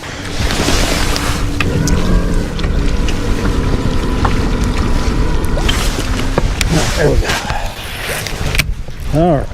Well, kind of stinks. Had a couple of quick bites there, and then Got to hang up. Now we got another. Look at that. Somebody's been fishing some kind of worm here. What we got? Oh, it's a swim jig. They've been swim jigging through here. All right, get out of here.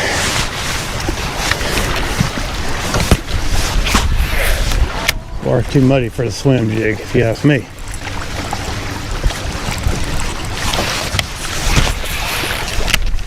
All right. Couple little quick bites.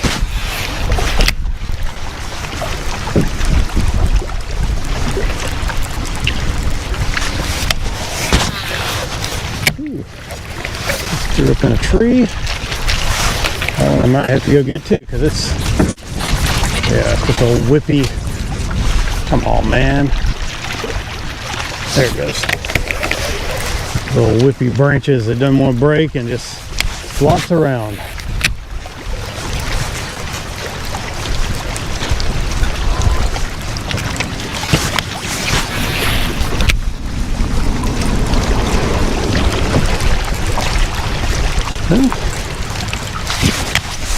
A little bit of action. Didn't put either one of them in the boat, but that's all right. Take a little quick bites. Makes me feel a little bit better about what we're doing.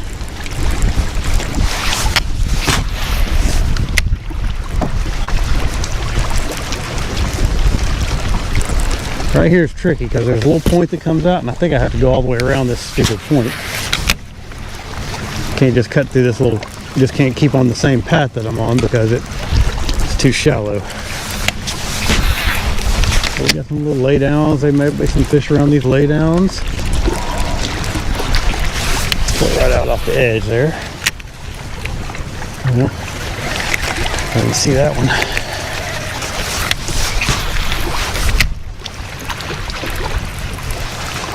And we've got some old growth water willow to try here as we're turning. Ooh, I just had one just slight. He just smacked it. Did not come back for it. What the heck? Put it in there a couple more times. That was definitely a fish though. That's one more cast right there before we have to turn.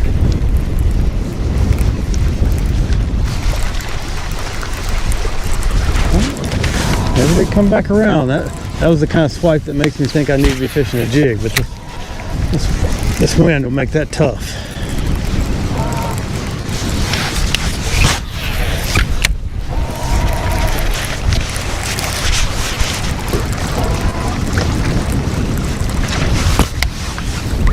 Put my spinnerbait on for just a second.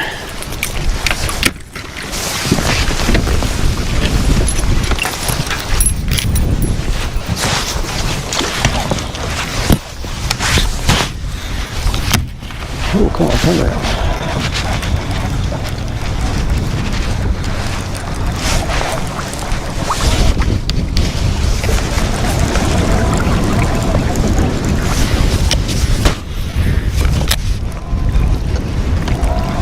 Where are we not going?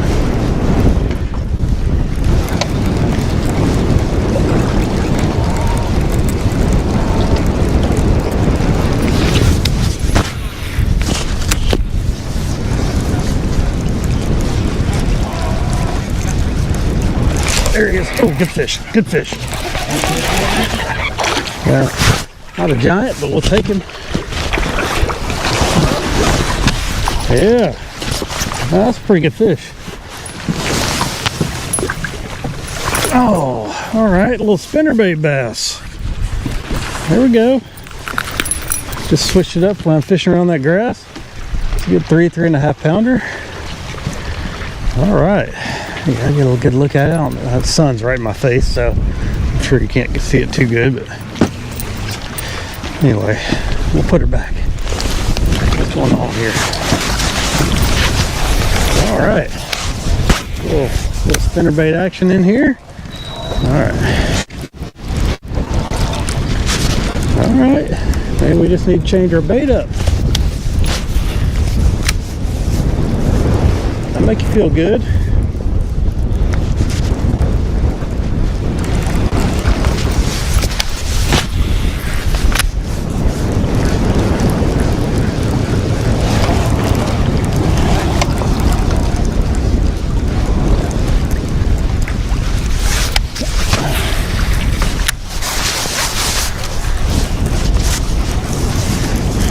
It's always cool when you make a little bait change and get a quick bite right away. I've always just thought this was one of the coolest things. It's even cooler when you can just keep doing it and keep catching fish.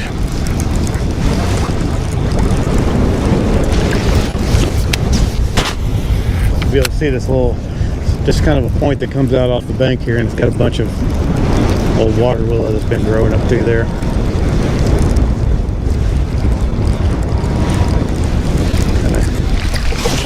Ooh. It's supposed to be real shallow right here, but it is.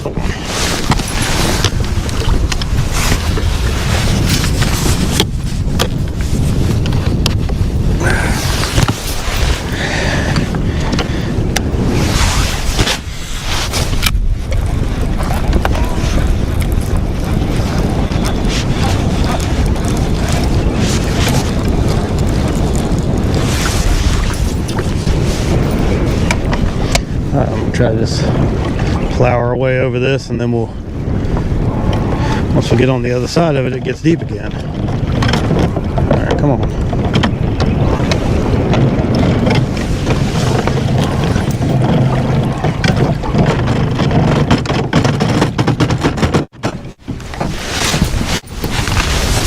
We'll do something I don't usually do, put it way up high like this, and then just kind of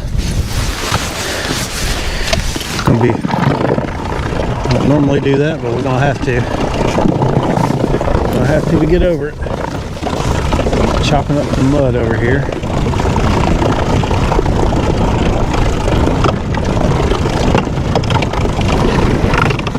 Ooh!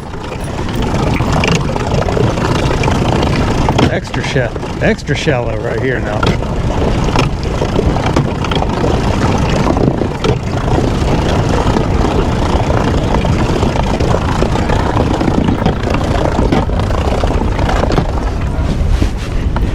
We're just gonna let the wind blow us back across this point.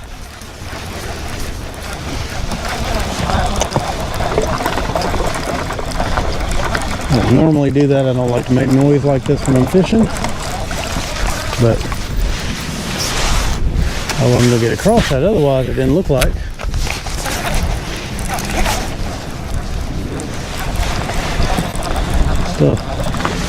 Still dirt shallow over here.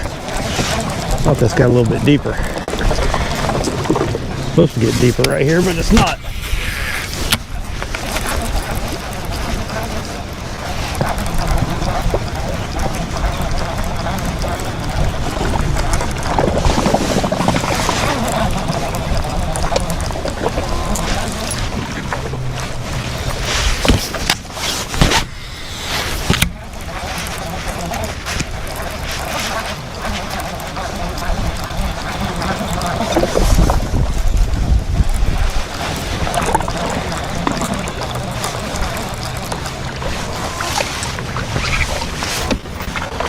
They're pretty shallow.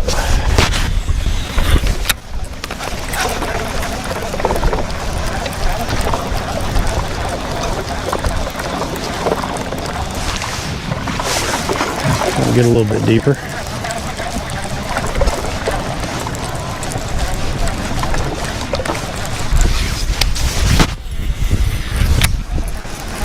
We're gonna go down this bank with this spinnerbait a little bit and see what happens.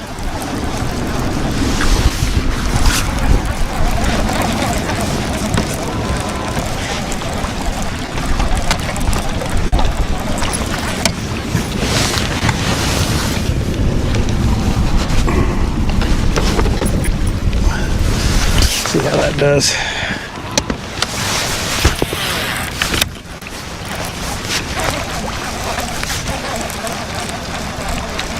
Maybe that's what we need to do to get a bigger bite. I don't know.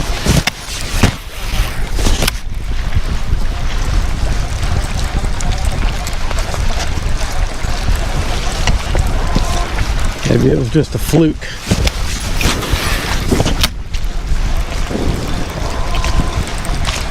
Just a little lucky fluke deal.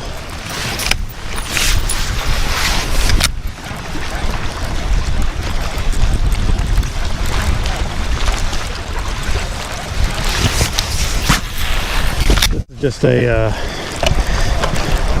chartreuse and white spinnerbait. Got double Colorados on it. It's got a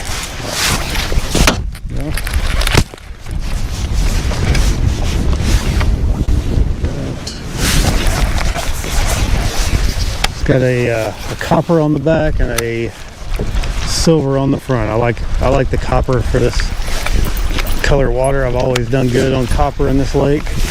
Gold works good. I mean, sometimes silver works good too, but I've just always done good with the copper. So I think a lot of it's just confidence, but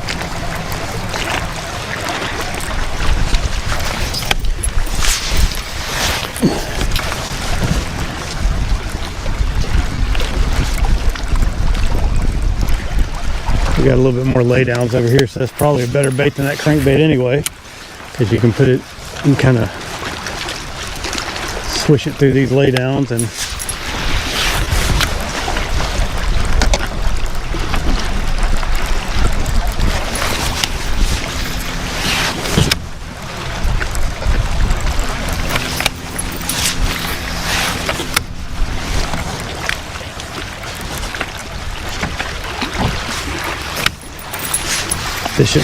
fishing in places that you can't really fish that crankbait real good.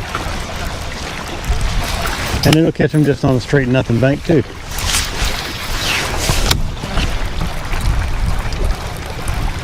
And I'm not fishing it real deep. I'm only fishing about 3 or 4 inches under the water. Just keeping it in sight. As far as, well, it got a little bit deeper right here. But as far as only a few feet deep, and over there, you saw us had to raise the motor up just to be able to get across.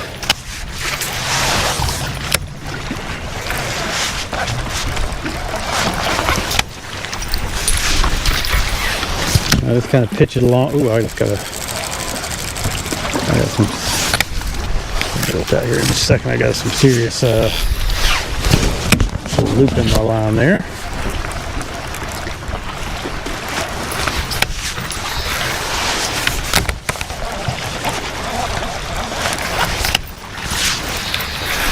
Wind's making it a little bit hard to control the boat.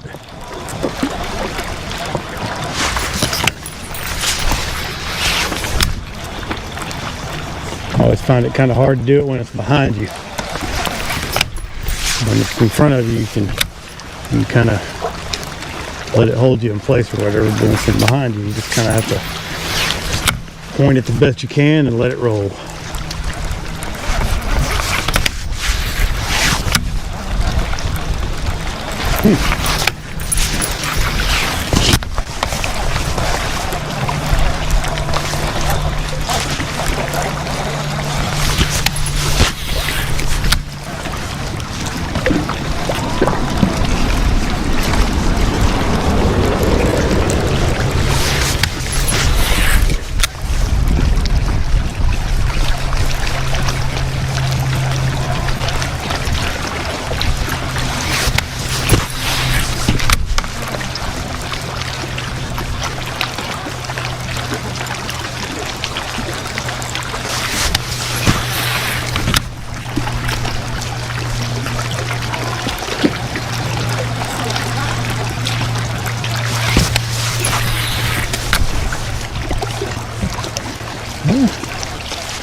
That fish I just caught nailed it too, man.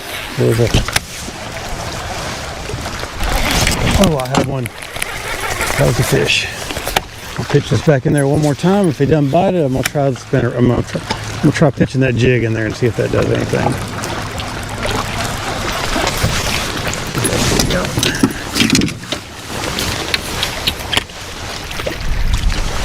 Try the old jig. Fish hit it pretty good, but didn't get it. don't know what's up with that. With these fish not getting my bait.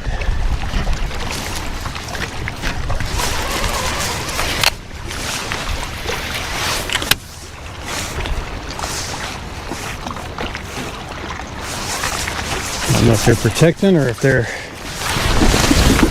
doing something else, but that one hit it pretty, he swiped it good.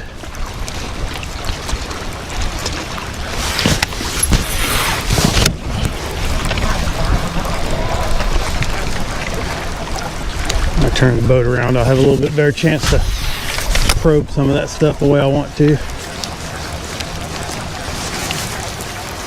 We're going to do the same thing. We'll do the same thing we've been doing on these other banks. We're going to get down here and we can turn around and we're going to work it again. A little bit different bait.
I would love to get on a good spinnerbait bite. That would be so much fun for me.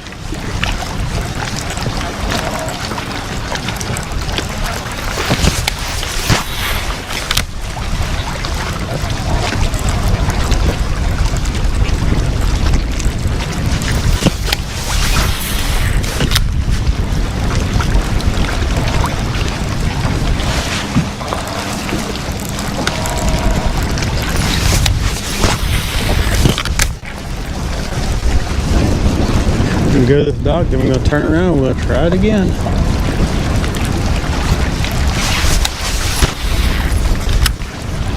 Time is only 9:30 Eastern.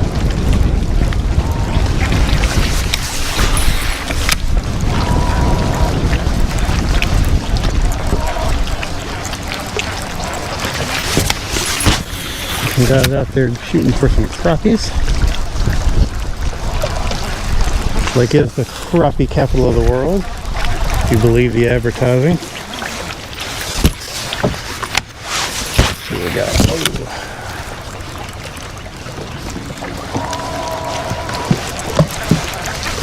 Bunch of wood and stuff always in here.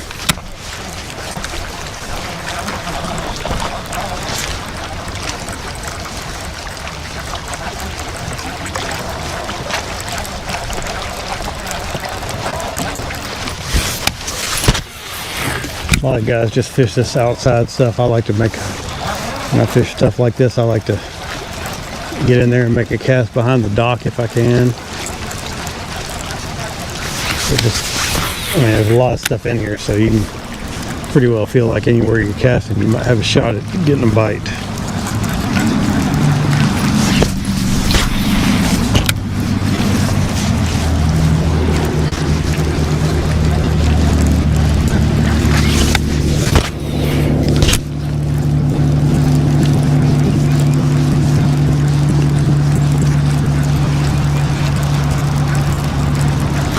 Cast off like right in there, somewhere like that, where you kind of get in there where they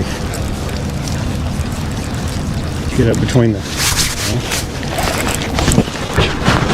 I don't know what I caught, but I got hung up. That's good though. That'll put me in an even better casting position. I'll make another shot in there when I get there.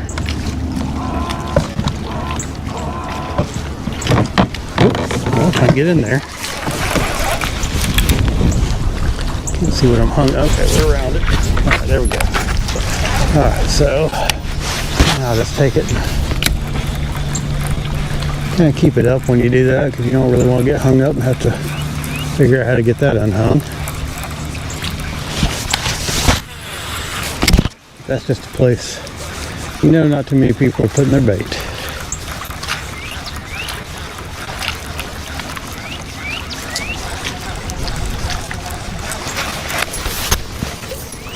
Push ourselves out here. Alright. Turn it around.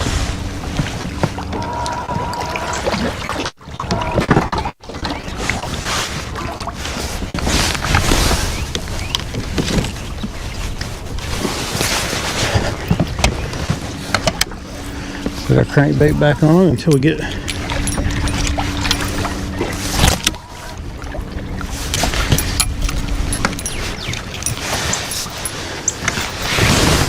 back around some grass area. Let's keep this jig standing by too. Why not? What was that?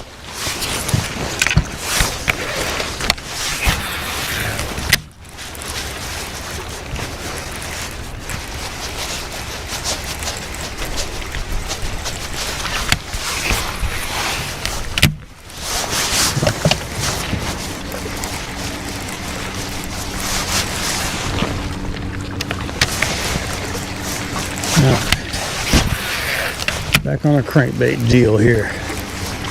About to take this jacket off. I'll see what happens when we feel a little bit more of that wind. I may need to keep it on.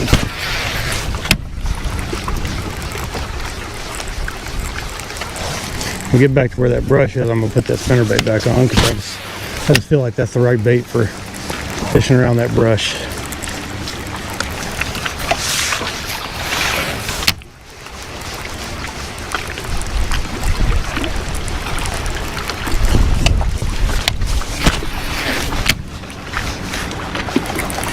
Hung on. What is that? There it goes. It came off.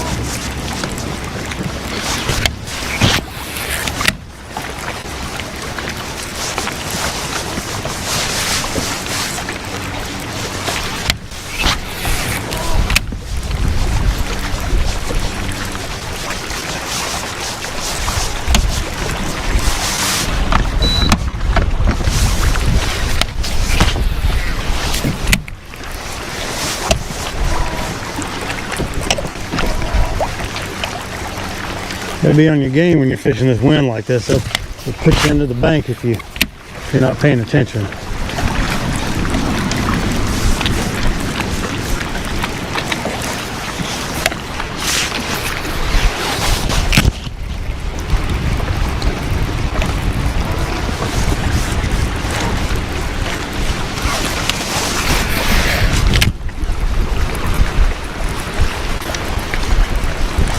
Staying off right through here because there's a lot of wood in the water. Oh yeah, wind's whipping. Wind's whipping through here.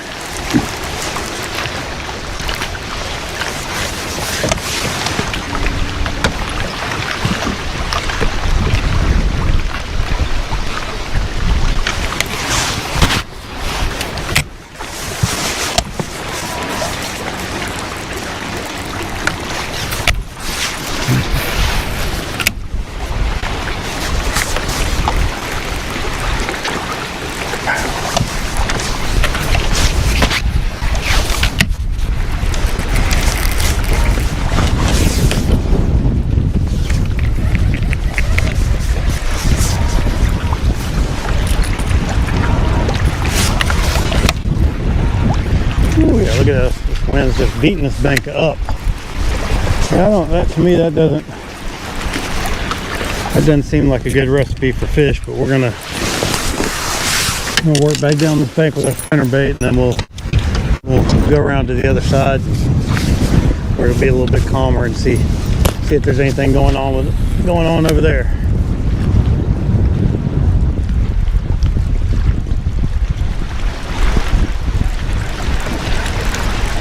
This wind's got it churning.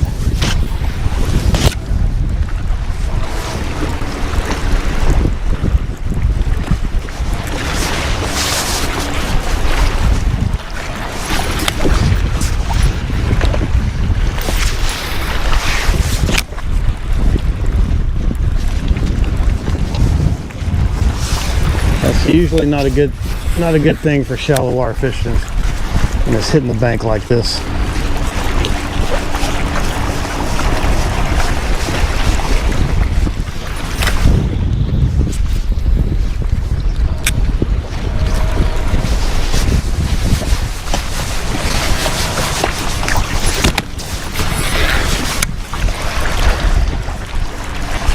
Now you got a deeper riprap bank.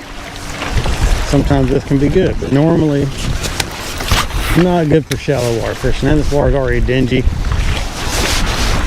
I don't have high hopes for the second pass through here.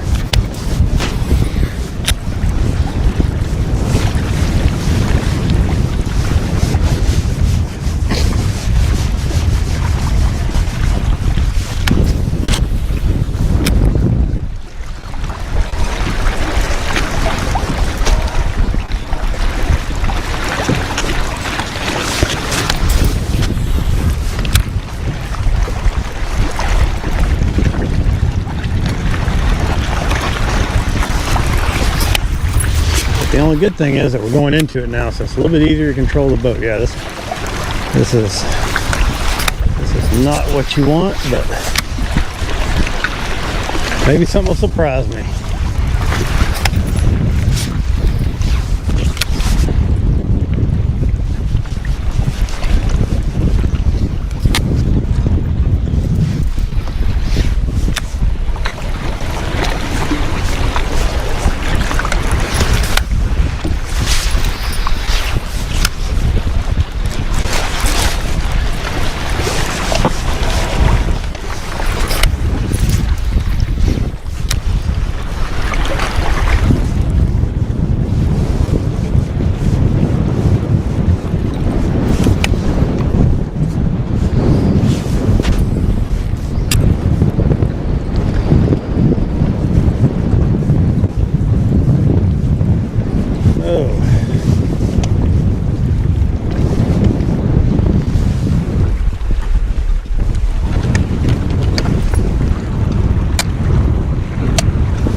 We're getting out of here.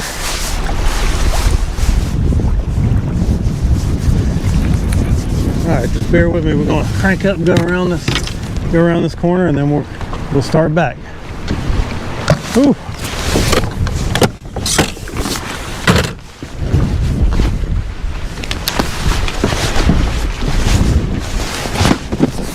Ooh, it's windy.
Time for a little water.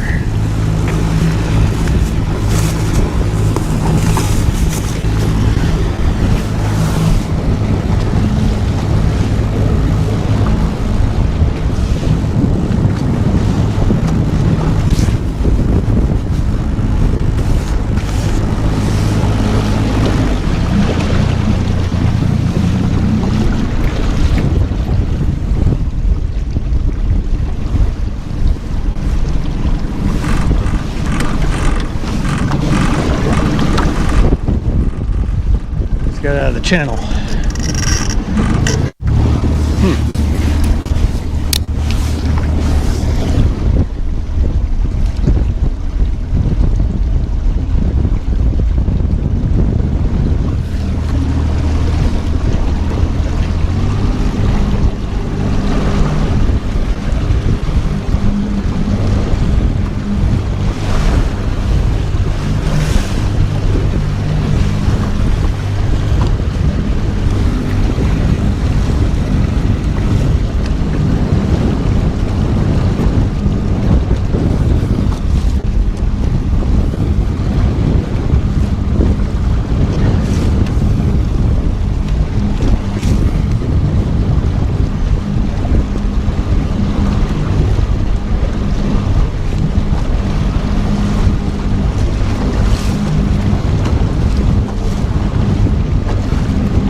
We're gonna work down through here, and we're gonna work around. We're starting to get some new growth grass coming up in here. That's good. Keep on trying this fender bait in that stuff. That might be a little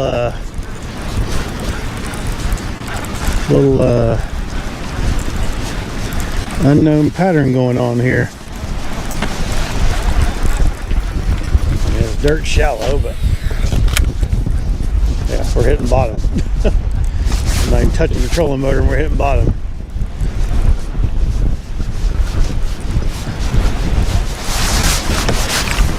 Yeah, I was worried about that.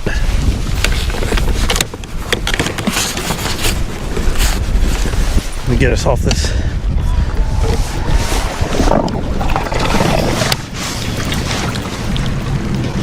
Oh, no, no, no, no. All right, come on.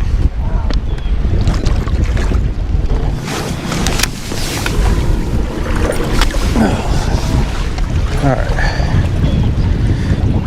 You go 30 feet off to the right and you're good.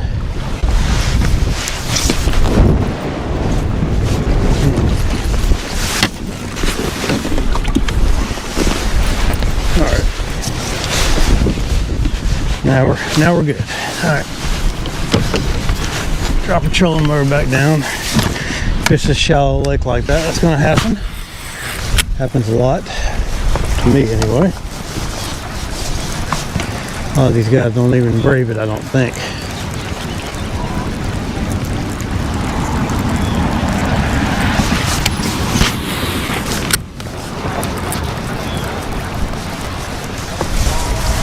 Go around this little bank. We've already been over this bank a couple times this morning with a crankbait and caught a couple of fish. We'll try it with a spinnerbait, see if something wants to come out and pop that. Then we'll go around the other side where it should be nice and slick. A lot more protected from this wind. And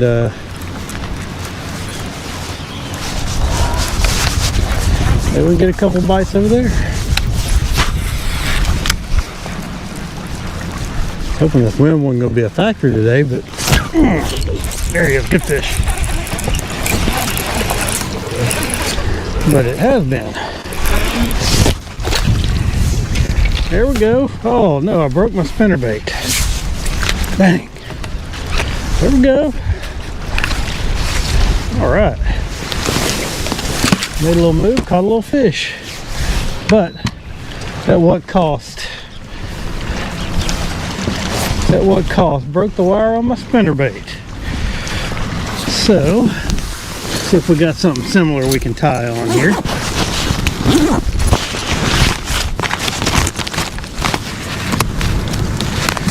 I know I've got something similar.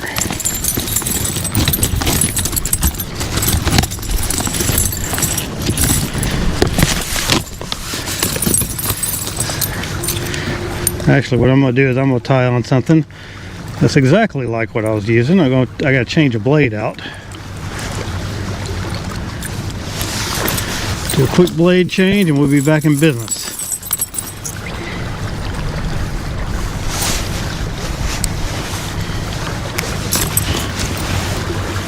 Nope, that's the wrong one. That's the wrong bait.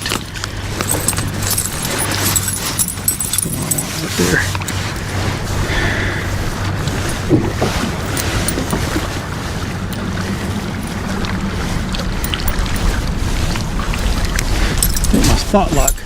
My spot lock didn't spot lock. About to hit the bank. Okay.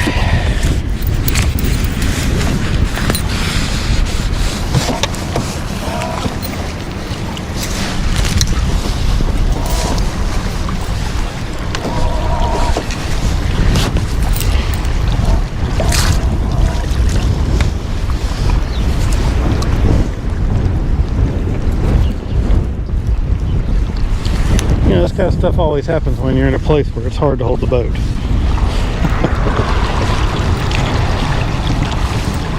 There we go.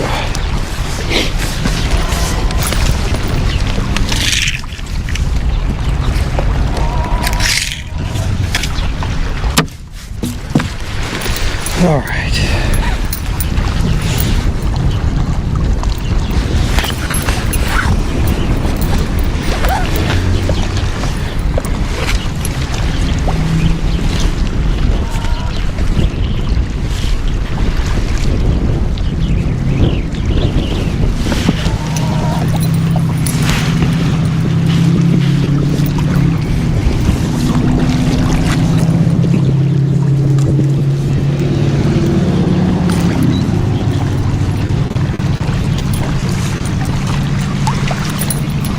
All right, I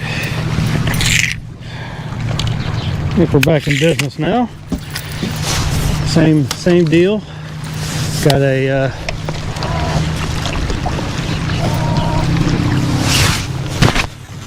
All right, there we go. Got 4.5 copper on the back and a number 3. Back in business. We'll see how this goes.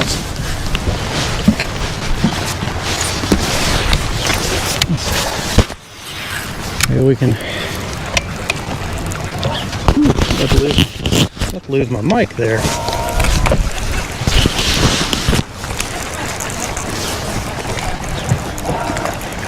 Some of these guys are already leaving. They can't handle the wind.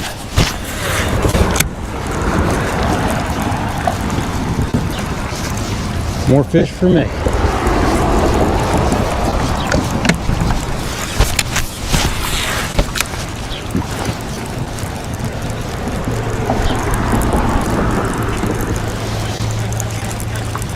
That's what I say.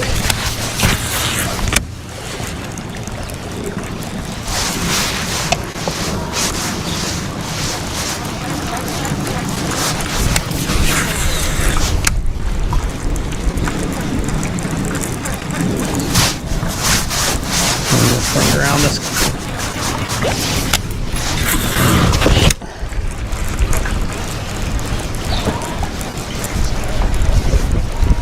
Well, our 2 better quality fish today have come on spinnerbait, so I'm going to stick with the spinnerbait for a little while. So we get over here on the other side and you don't have any wind at all. It'll be lovely.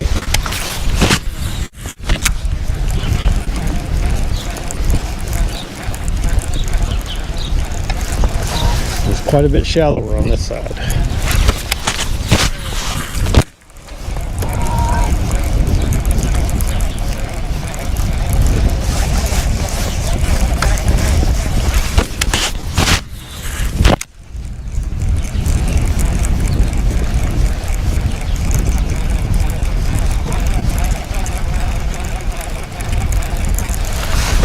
Lucky to get that last fish in there because when it broke my wire, it broke right at the knot.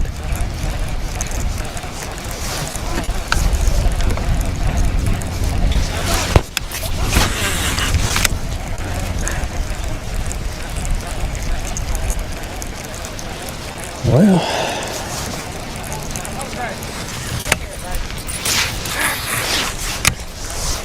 I was yelling at their dog over there.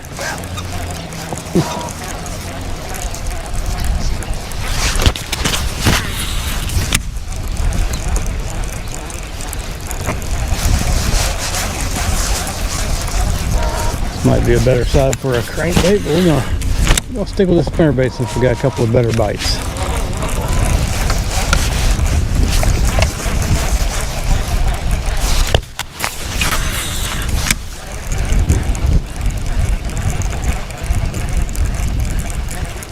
Ooh, that's the one supposed to get it.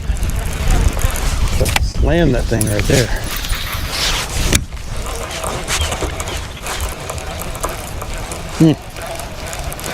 Nice little easy meal for them. Nothing. Right on that side. Oh, I think I had a bite right there.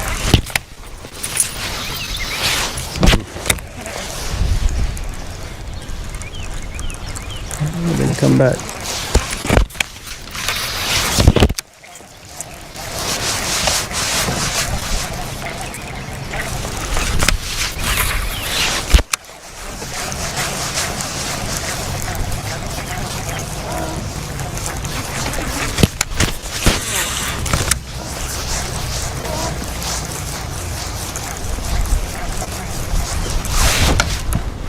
Alright, we're going to bump it up a notch and we'll stretch right through here where this jut out is. Usually isn't much going on right here, but we'll go on around and there's some laydowns and then it goes back to the riprap that we've been targeting.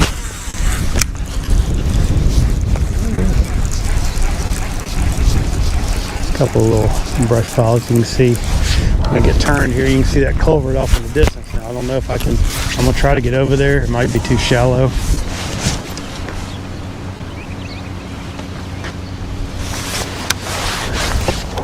In the meantime, we're just gonna fish what's in front of us. Sometimes just make a few. I'm gonna buzz this thing around some of this nothing bank and Maybe there's something underneath the water that I don't know about.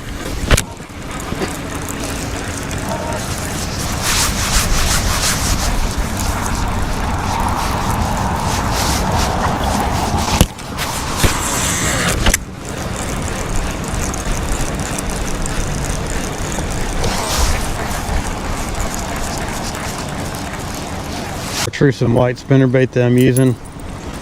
Like I said, it's got oh, it's a 3.5. I thought it was a 3.5 on the front, a 4.5 on the back. Which way we go? And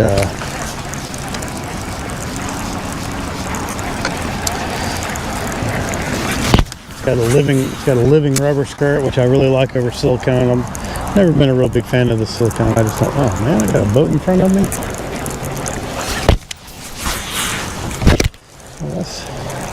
That's not what we want. We might have to go ahead and make a move and try to get up in there.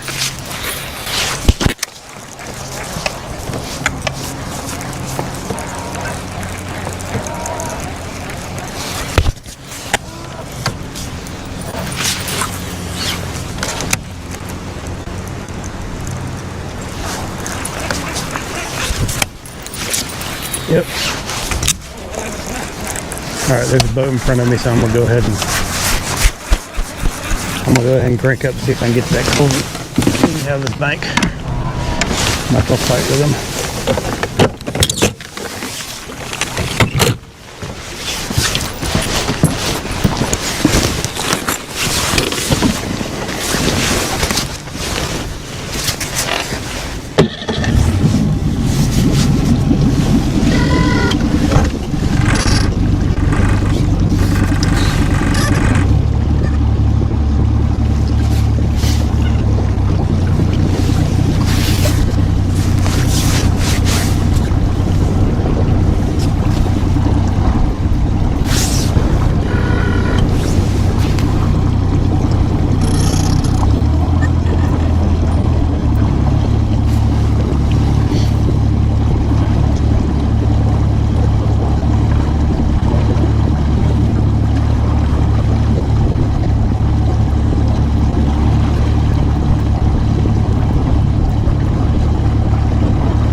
Super shallow back in here.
I'm gonna start on the left side of that riprap over there because it gets super shallow over here and I'm not sure how far I can go.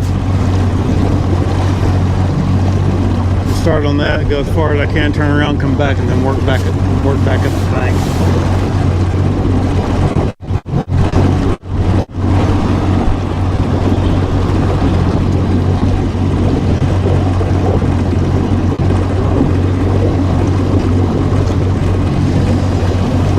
I got through a little bit of a curveball in my plan.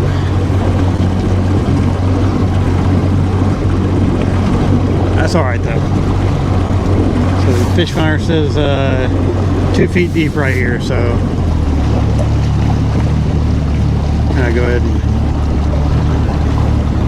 this is just all this before this lake was flooded. This used to just all be farmland back in here. Kind of crazy how shallow a lot of this lake is, but it's shallow for sure. That's a brand new culvert. They just put that in this year. It was completely different last year when I was over here. There'll be a big old bass hiding up under that thing.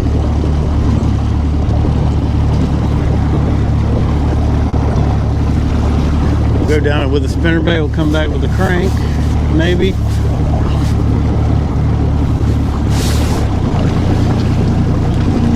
Oh, that's close enough for me. Be interesting. See if there's fish back here with this new stuff they put in place. Raise this up just a hair. Yeah, that's probably good right there. That's probably good right there.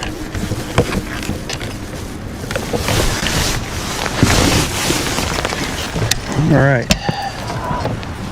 And that bank right there is super shallow, even at best. I'm gonna take this jacket off. Let's get a little warm.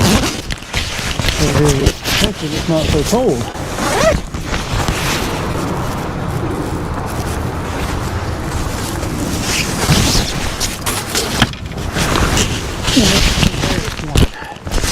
Interesting morning, you know. We caught some fish early on the crankbait, and then that wind picked up and just kind of wrecked what I was doing. So, gotta be resilient. Yeah, on the other side of the thing, that body of water on the other side goes way down, probably a good 4 or 5 miles, and then it comes out and hits the river further down the lake. This is a really weird area. If this wasn't here, it would be like a pass through from this creek all the way to that other. There's another creek down there. Might be able to get through there. I'm not gonna try, but might be able to get a smaller boat. You can definitely get a kayak through there. Be an interesting thing to try. I'd be curious if one side's any better than the other. But that other side's a long way from any deep water, so the fish has to go a long way in some shallow water to come back here. And I don't know why they would, but they might. Yeah, I wonder how long this has been in place. It's not very old, that's for sure.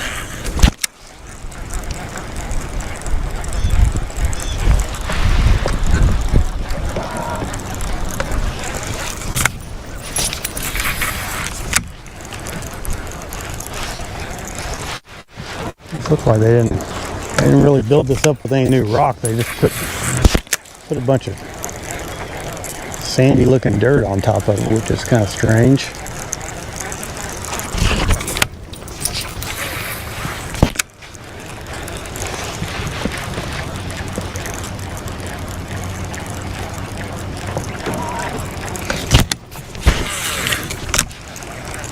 But this is just a road over. There's more farmland over there, and this is an access point to get to that farmland.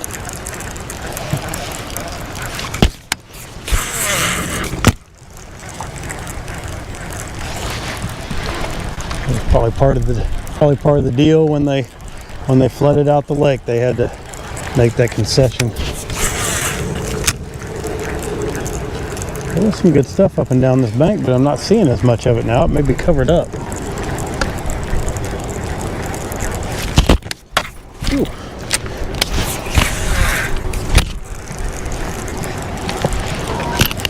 Like the water is going out, not coming in.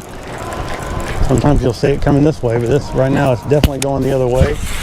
And I can tell you for a fact that this boat will not fit through that culvert. And even if it will not be coming into that cold front. Ooh, that water's moving through that thing fast. Might be some guys this afternoon come out here and fish that current moving through there.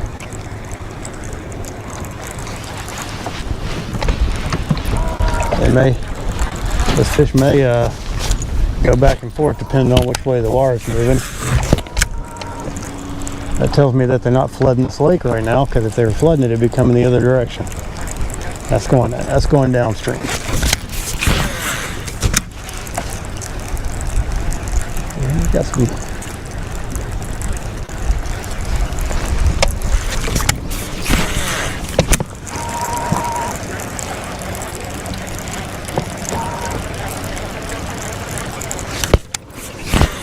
Pretty deep right there. About we're in 5 foot of water right here.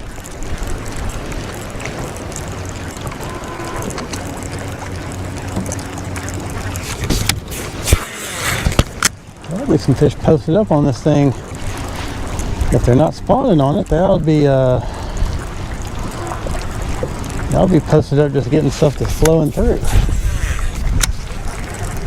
You would think.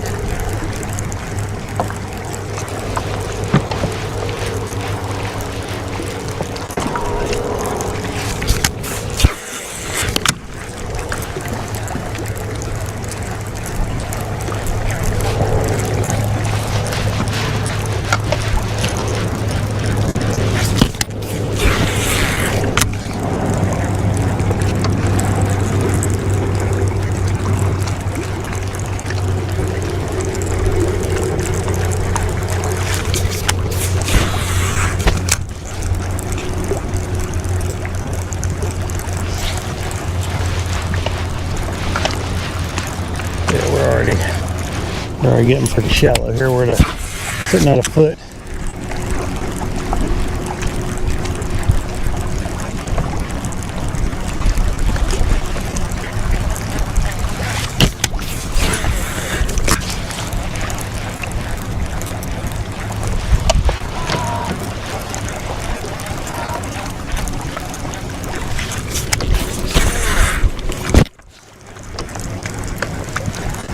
Back on the old spinner yet.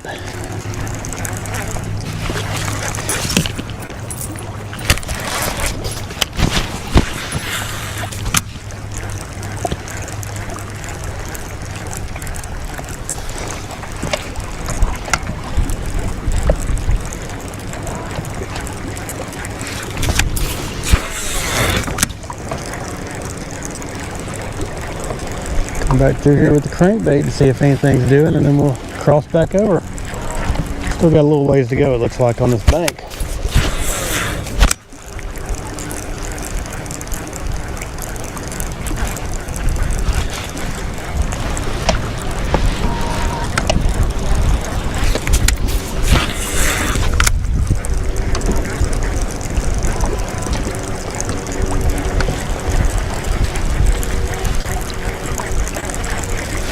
It'll get me a cork. See a cork. Oh.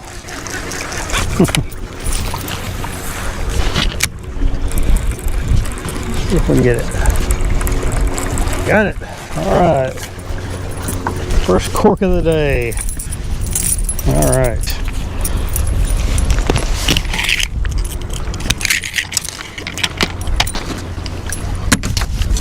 One cork day so far. All right. Little game I like to play when I'm out here.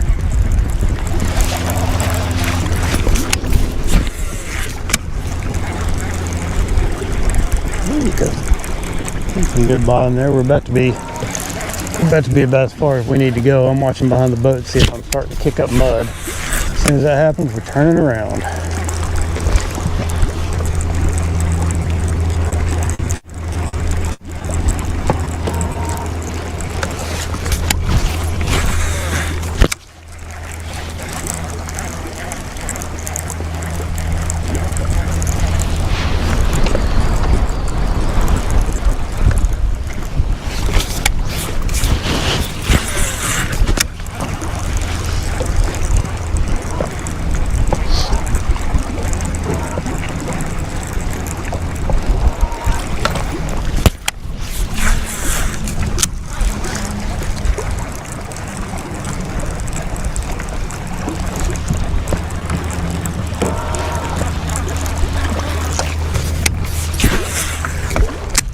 stump there.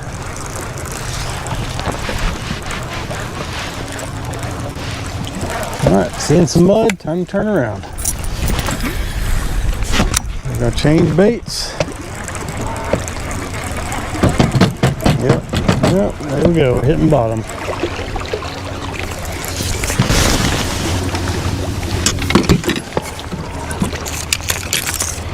Put our crankbait on. We're gonna run it.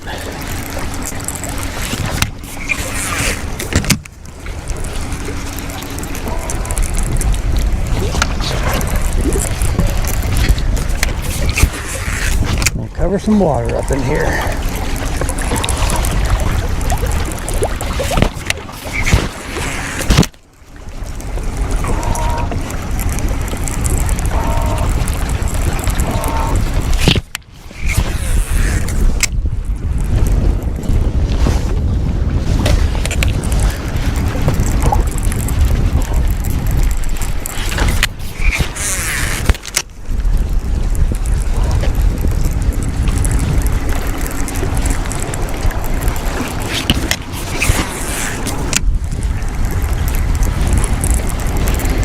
Ooh, the far temperature over here is cold. 57? That is odd. I don't know why that is, but odd. Won't keep me from ripping this crankbait around though. They'll hit it. They'll hit it moving fast even at 57. 55 is about the lowest I'll rip one. Several years ago, a buddy of mine, we were down the lake and it was about 57. I was like, man, slow that thing down. And he just had a spike. He was just ripping it. He just wore me out. So I learned my lesson. Early spring, keep it moving.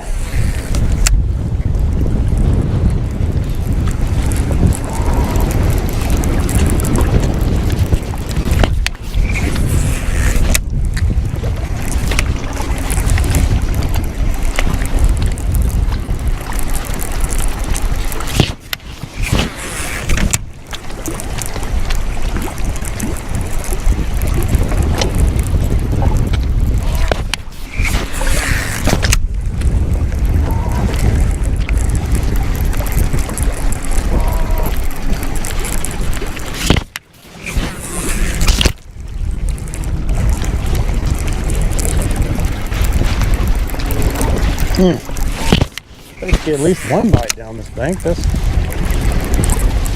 think there'd be something over here moving in.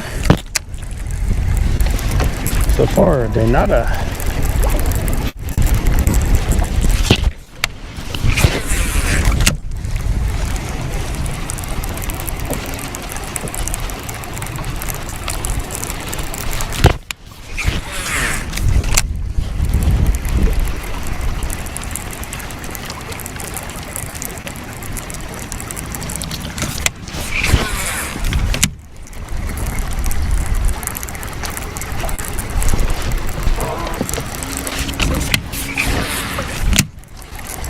Nothing around the culvert on that side. We'll try the other side. Throw it up in there, buzz it out.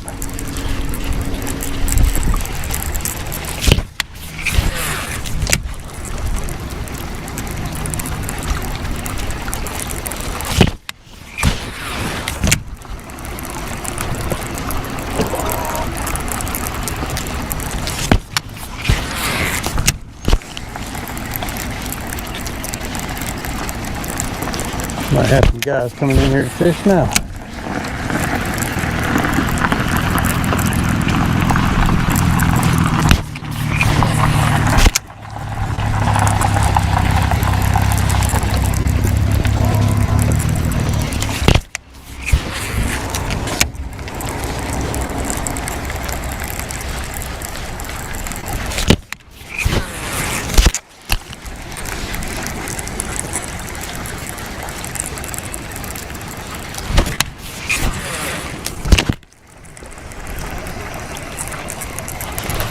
How you doing?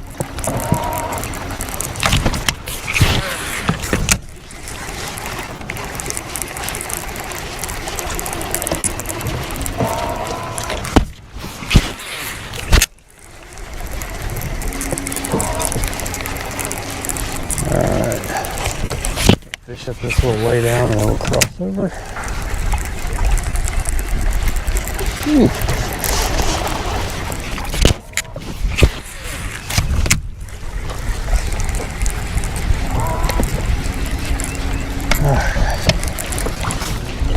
Keep going over here.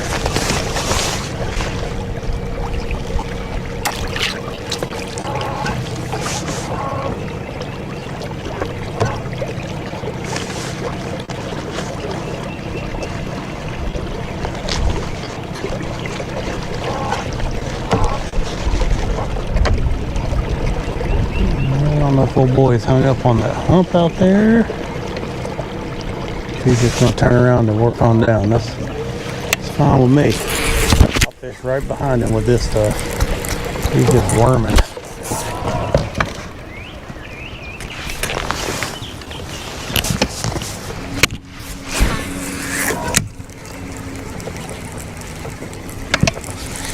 Big worm and I'm gonna squirm.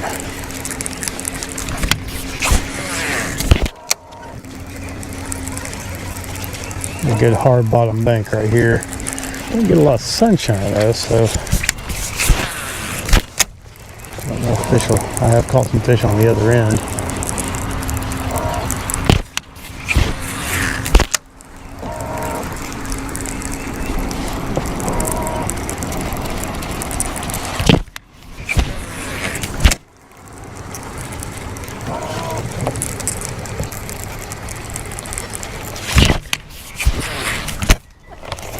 Not sure if that's my bait just riding high or something came up and popped it.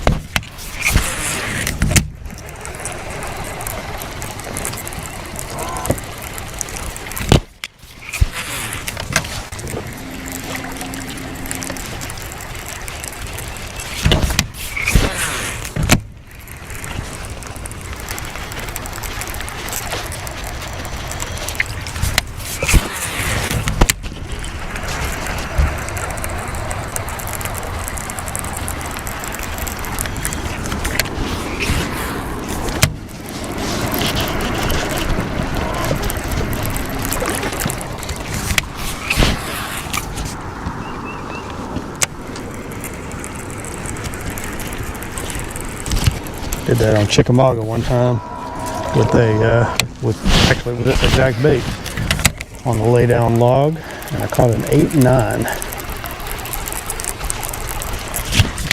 Threw it right down the edge of it and paralleled it. It was a May. And whammo, came up there and grabbed it. Big old bass. I was on a tear that year though. I caught in like a 4 or 5 month period. I caught 20 bass that were 7 pounds.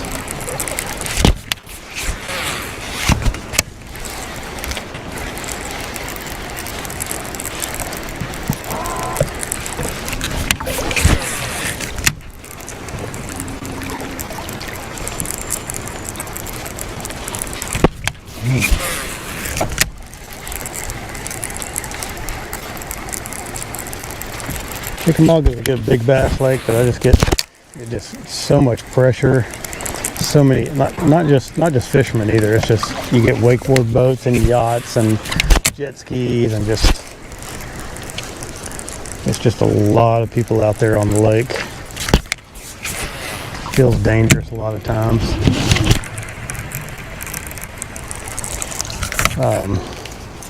But it's got some big bass in it for sure. My personal best was a 1265, and it came from Chickamauga.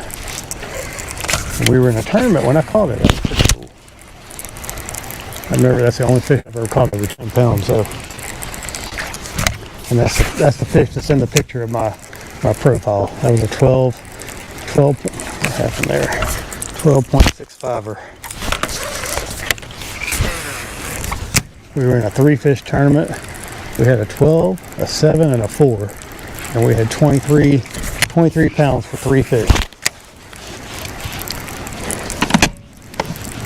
And just that 12 pounder would have won it.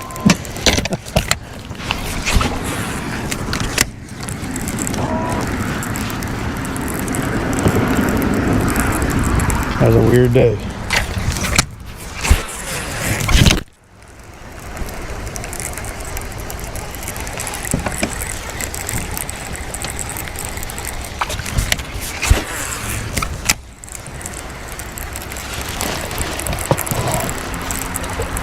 I'm going a little extra right here because when I've caught fish here, it's been right there, right on the edge of this big rock.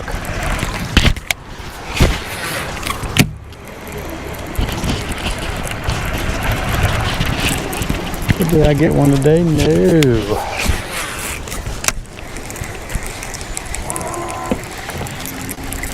Alright. About right there. Quite a little one.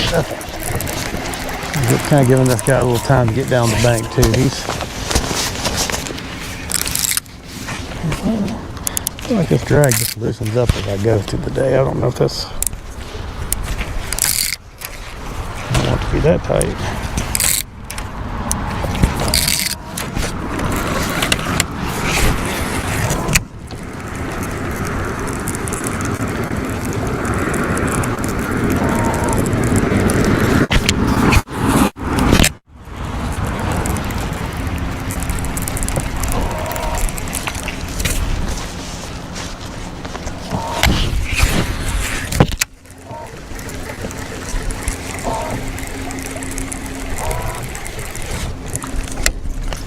We're going to put our spinnerbait on. They got some brush down in the water through here.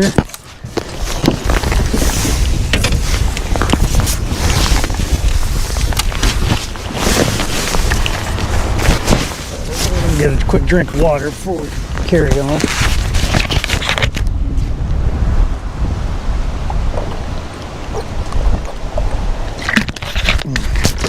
Gotta stay hydrated today, even though it's cool and windy. Still gotta stay hydrated.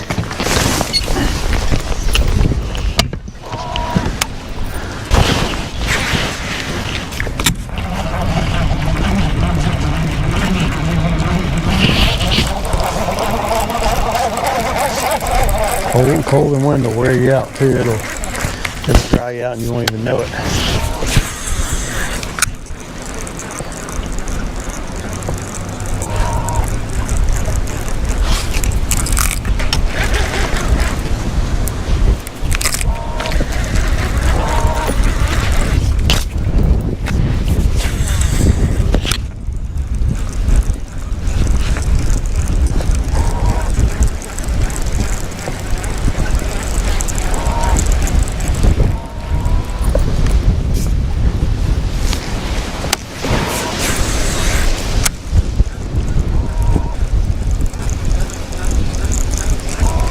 This is a spinnerbait looking watercolor to me in here.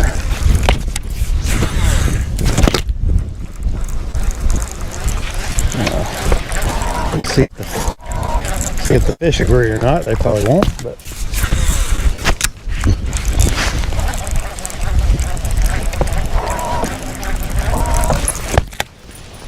I'll take my time and probe around all this cover with my little spinnerbait. Oh man, somebody got the two banger out there.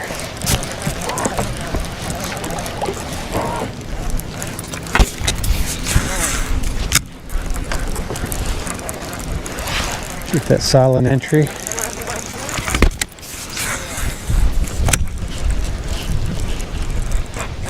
Oh, we hit it. Oh, we missed it. Right out in front of that little piece of brush. Saw him come up and grab it. I just crawled it through there kind of slow, and it hit that branch, and that's cool. Decent fish. Try our jig trick on him here and see if we can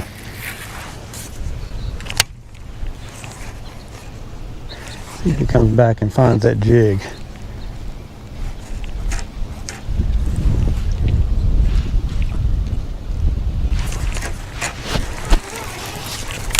These fish on this lake are notorious for not coming back and biting.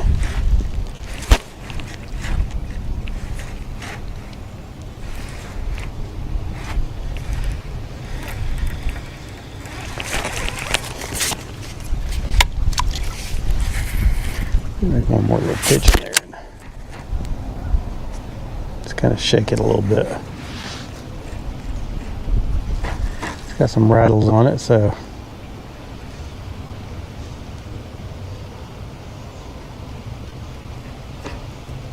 But this was definitely big enough to.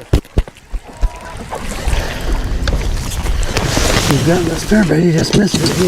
It wasn't a giant or anything, it was maybe a pound and a half, 2 pounds, something like that. But he just straight up missed it.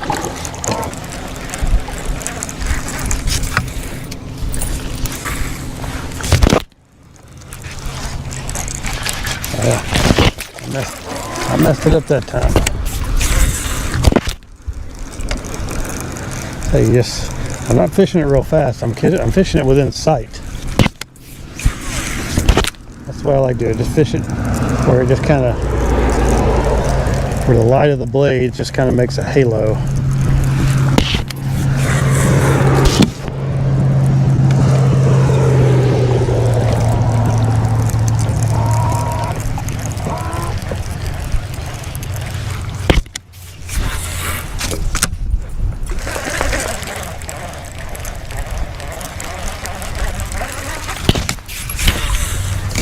Take my time fishing behind this other guy. If he makes any noise or anything, give him a little time to settle down. He didn't come this far down.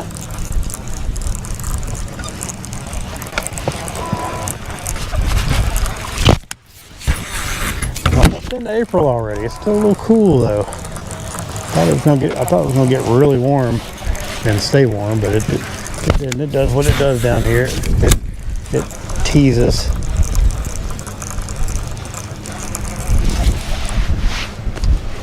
Gives you a little tease, and then you get all amped up for some warm weather, and then it gets cold again.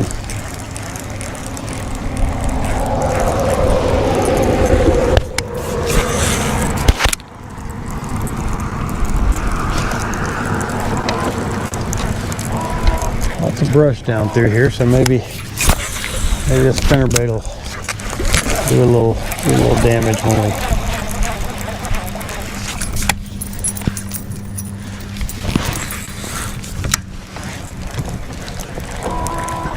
As we go through here and we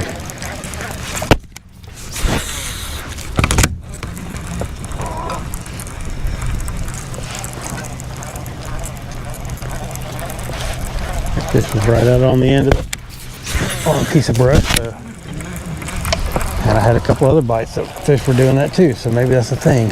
Maybe that'll be the deal.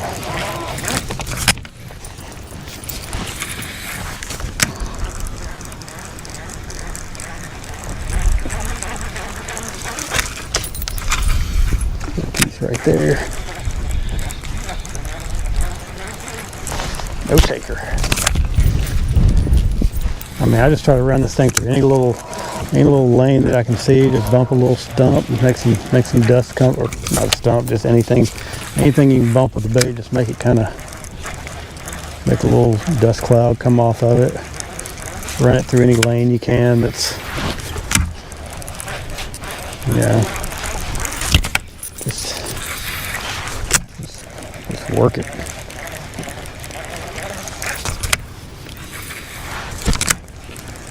Just keeping it within sight.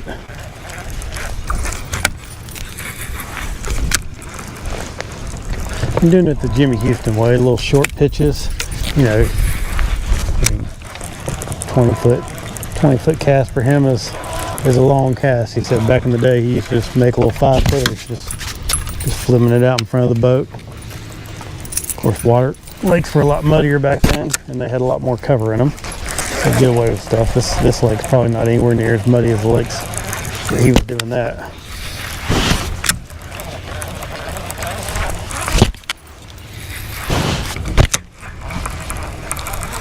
Just probing around with this thing, seeing if anything takes notice.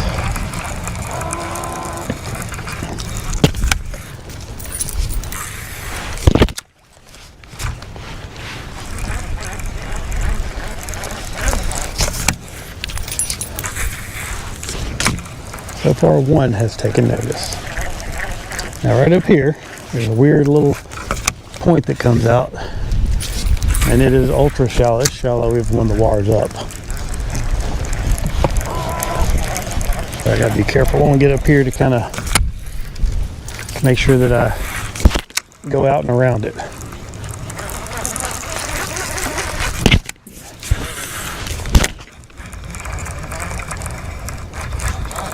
Ooh, what was that? I felt something that felt fishy. And then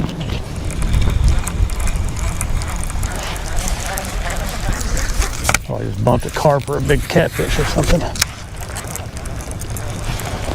I bumped something heavy duty right there. Oh, big old swirl. But it was a dual swirl where you can tell that they are that they're running from the bait. They're not going after it, they're running. Okay, I'm gonna kind of go out, make some cast right here because there's probably some old growth grass. Staying away from that big old hump that's out here.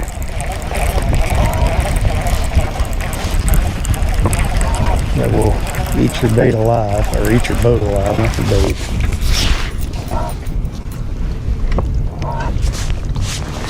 Is that it, or is it up further? No, this is one of them. This one's not too bad, it looks like. I'll start heading back, and if I start hitting bottom, I'll bail back out.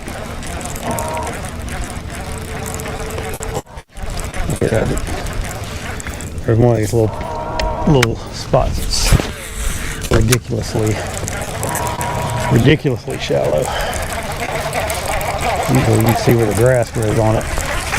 Ooh, that's a good looking little. Yep. We're in a foot of water right here, it looks like. Nothing. Some good casts, good looking casts.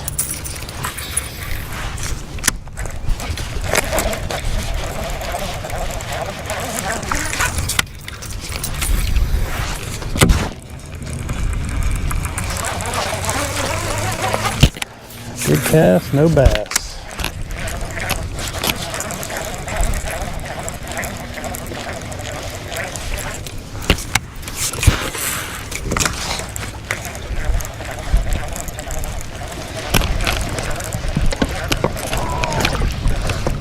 Ooh, yeah, okay. Now we're kicking that bottom. Hang on. Alright, well, let's back on out. Go out the way we came.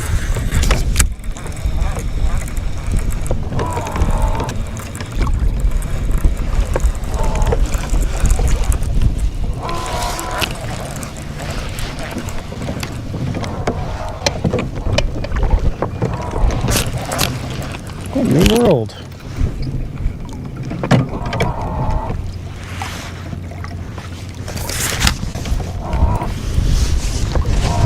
There we go, we're off of that.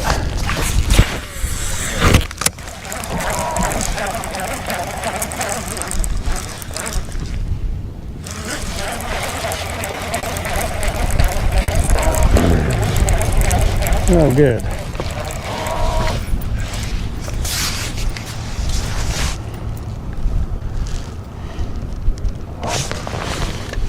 Okay.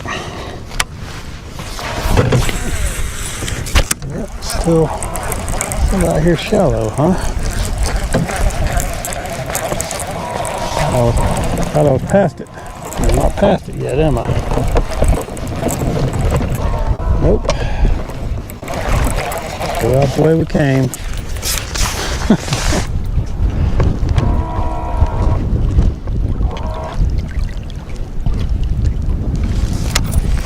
Once I get past it, I think there's a second one over. This may be the one that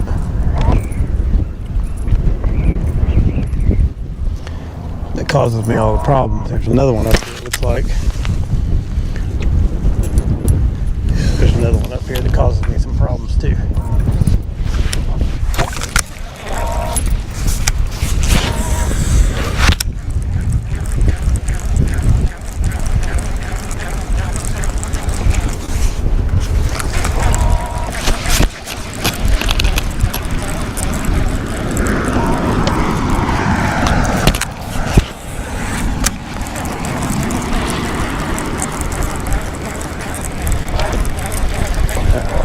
I think we're past that little hump. Oh yeah. Back to our.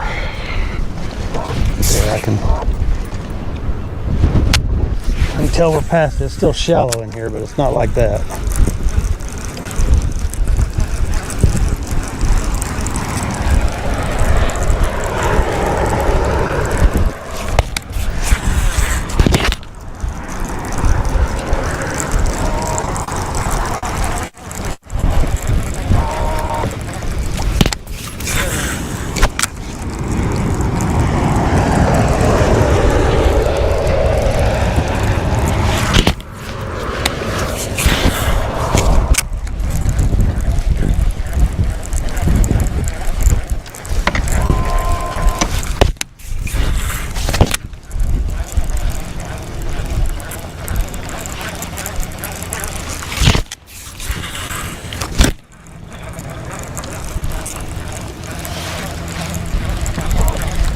I got a couple of bites on spinnerbait. Makes me want to go back where we were at this morning in the back of that creek. Let's try something different back there.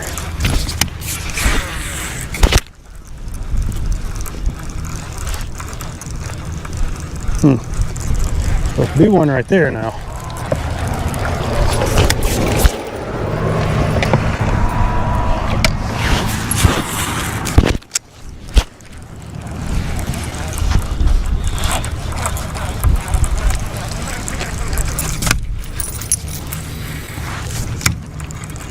Oh man, that would have been a good cast if I hadn't caught up on that little bitty piece of branch.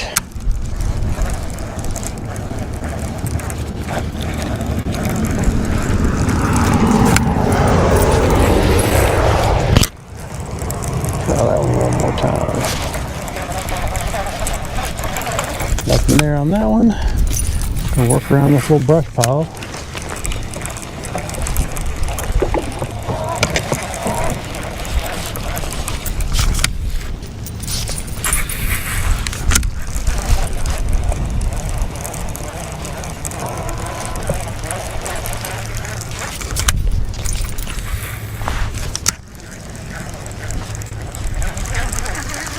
If I can get this bait up in there, I might. Ooh, that's not where we want. Let's back our cast control touch. I get this bait up in there. That's a good looking shot. Ooh, I didn't quite make it.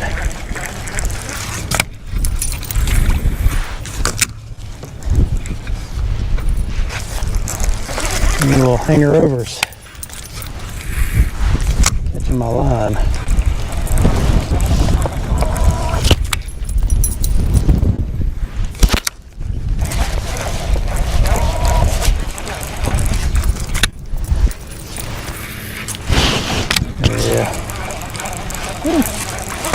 Just a big old brush pile right here with a bunch of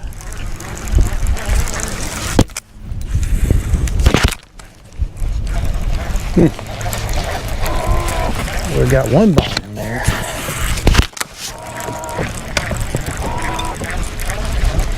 But did I? No.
There he is. Aha!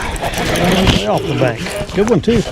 Not a monster, but well, thought he was bigger than that. Bite. Little action. Chunky. Fat thing.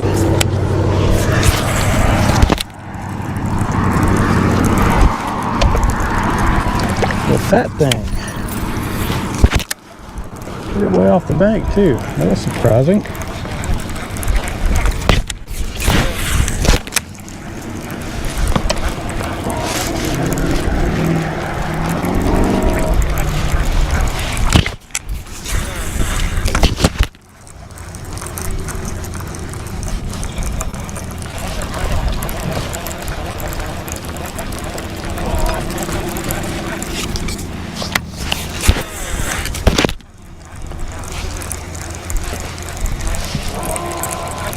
I'm gonna go ahead and start turning out because I'm pretty sure there's two little humps that come out on this thing.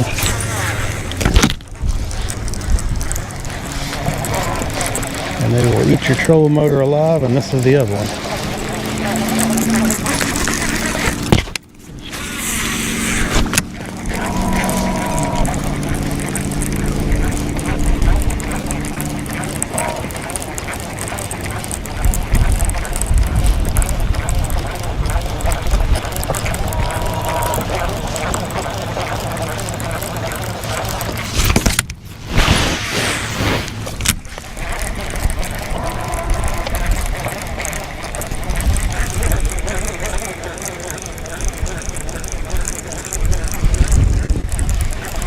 This one comes way out here.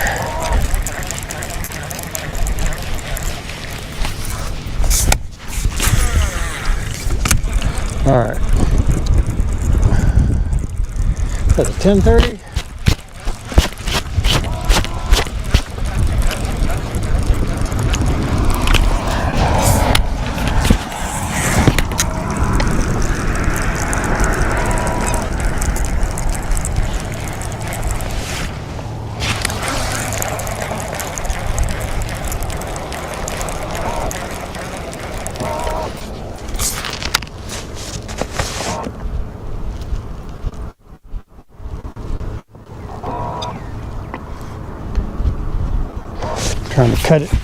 Trying to cut it in a little short, and I'm probably about to pay the price for it. Oh, I'm okay. We're okay.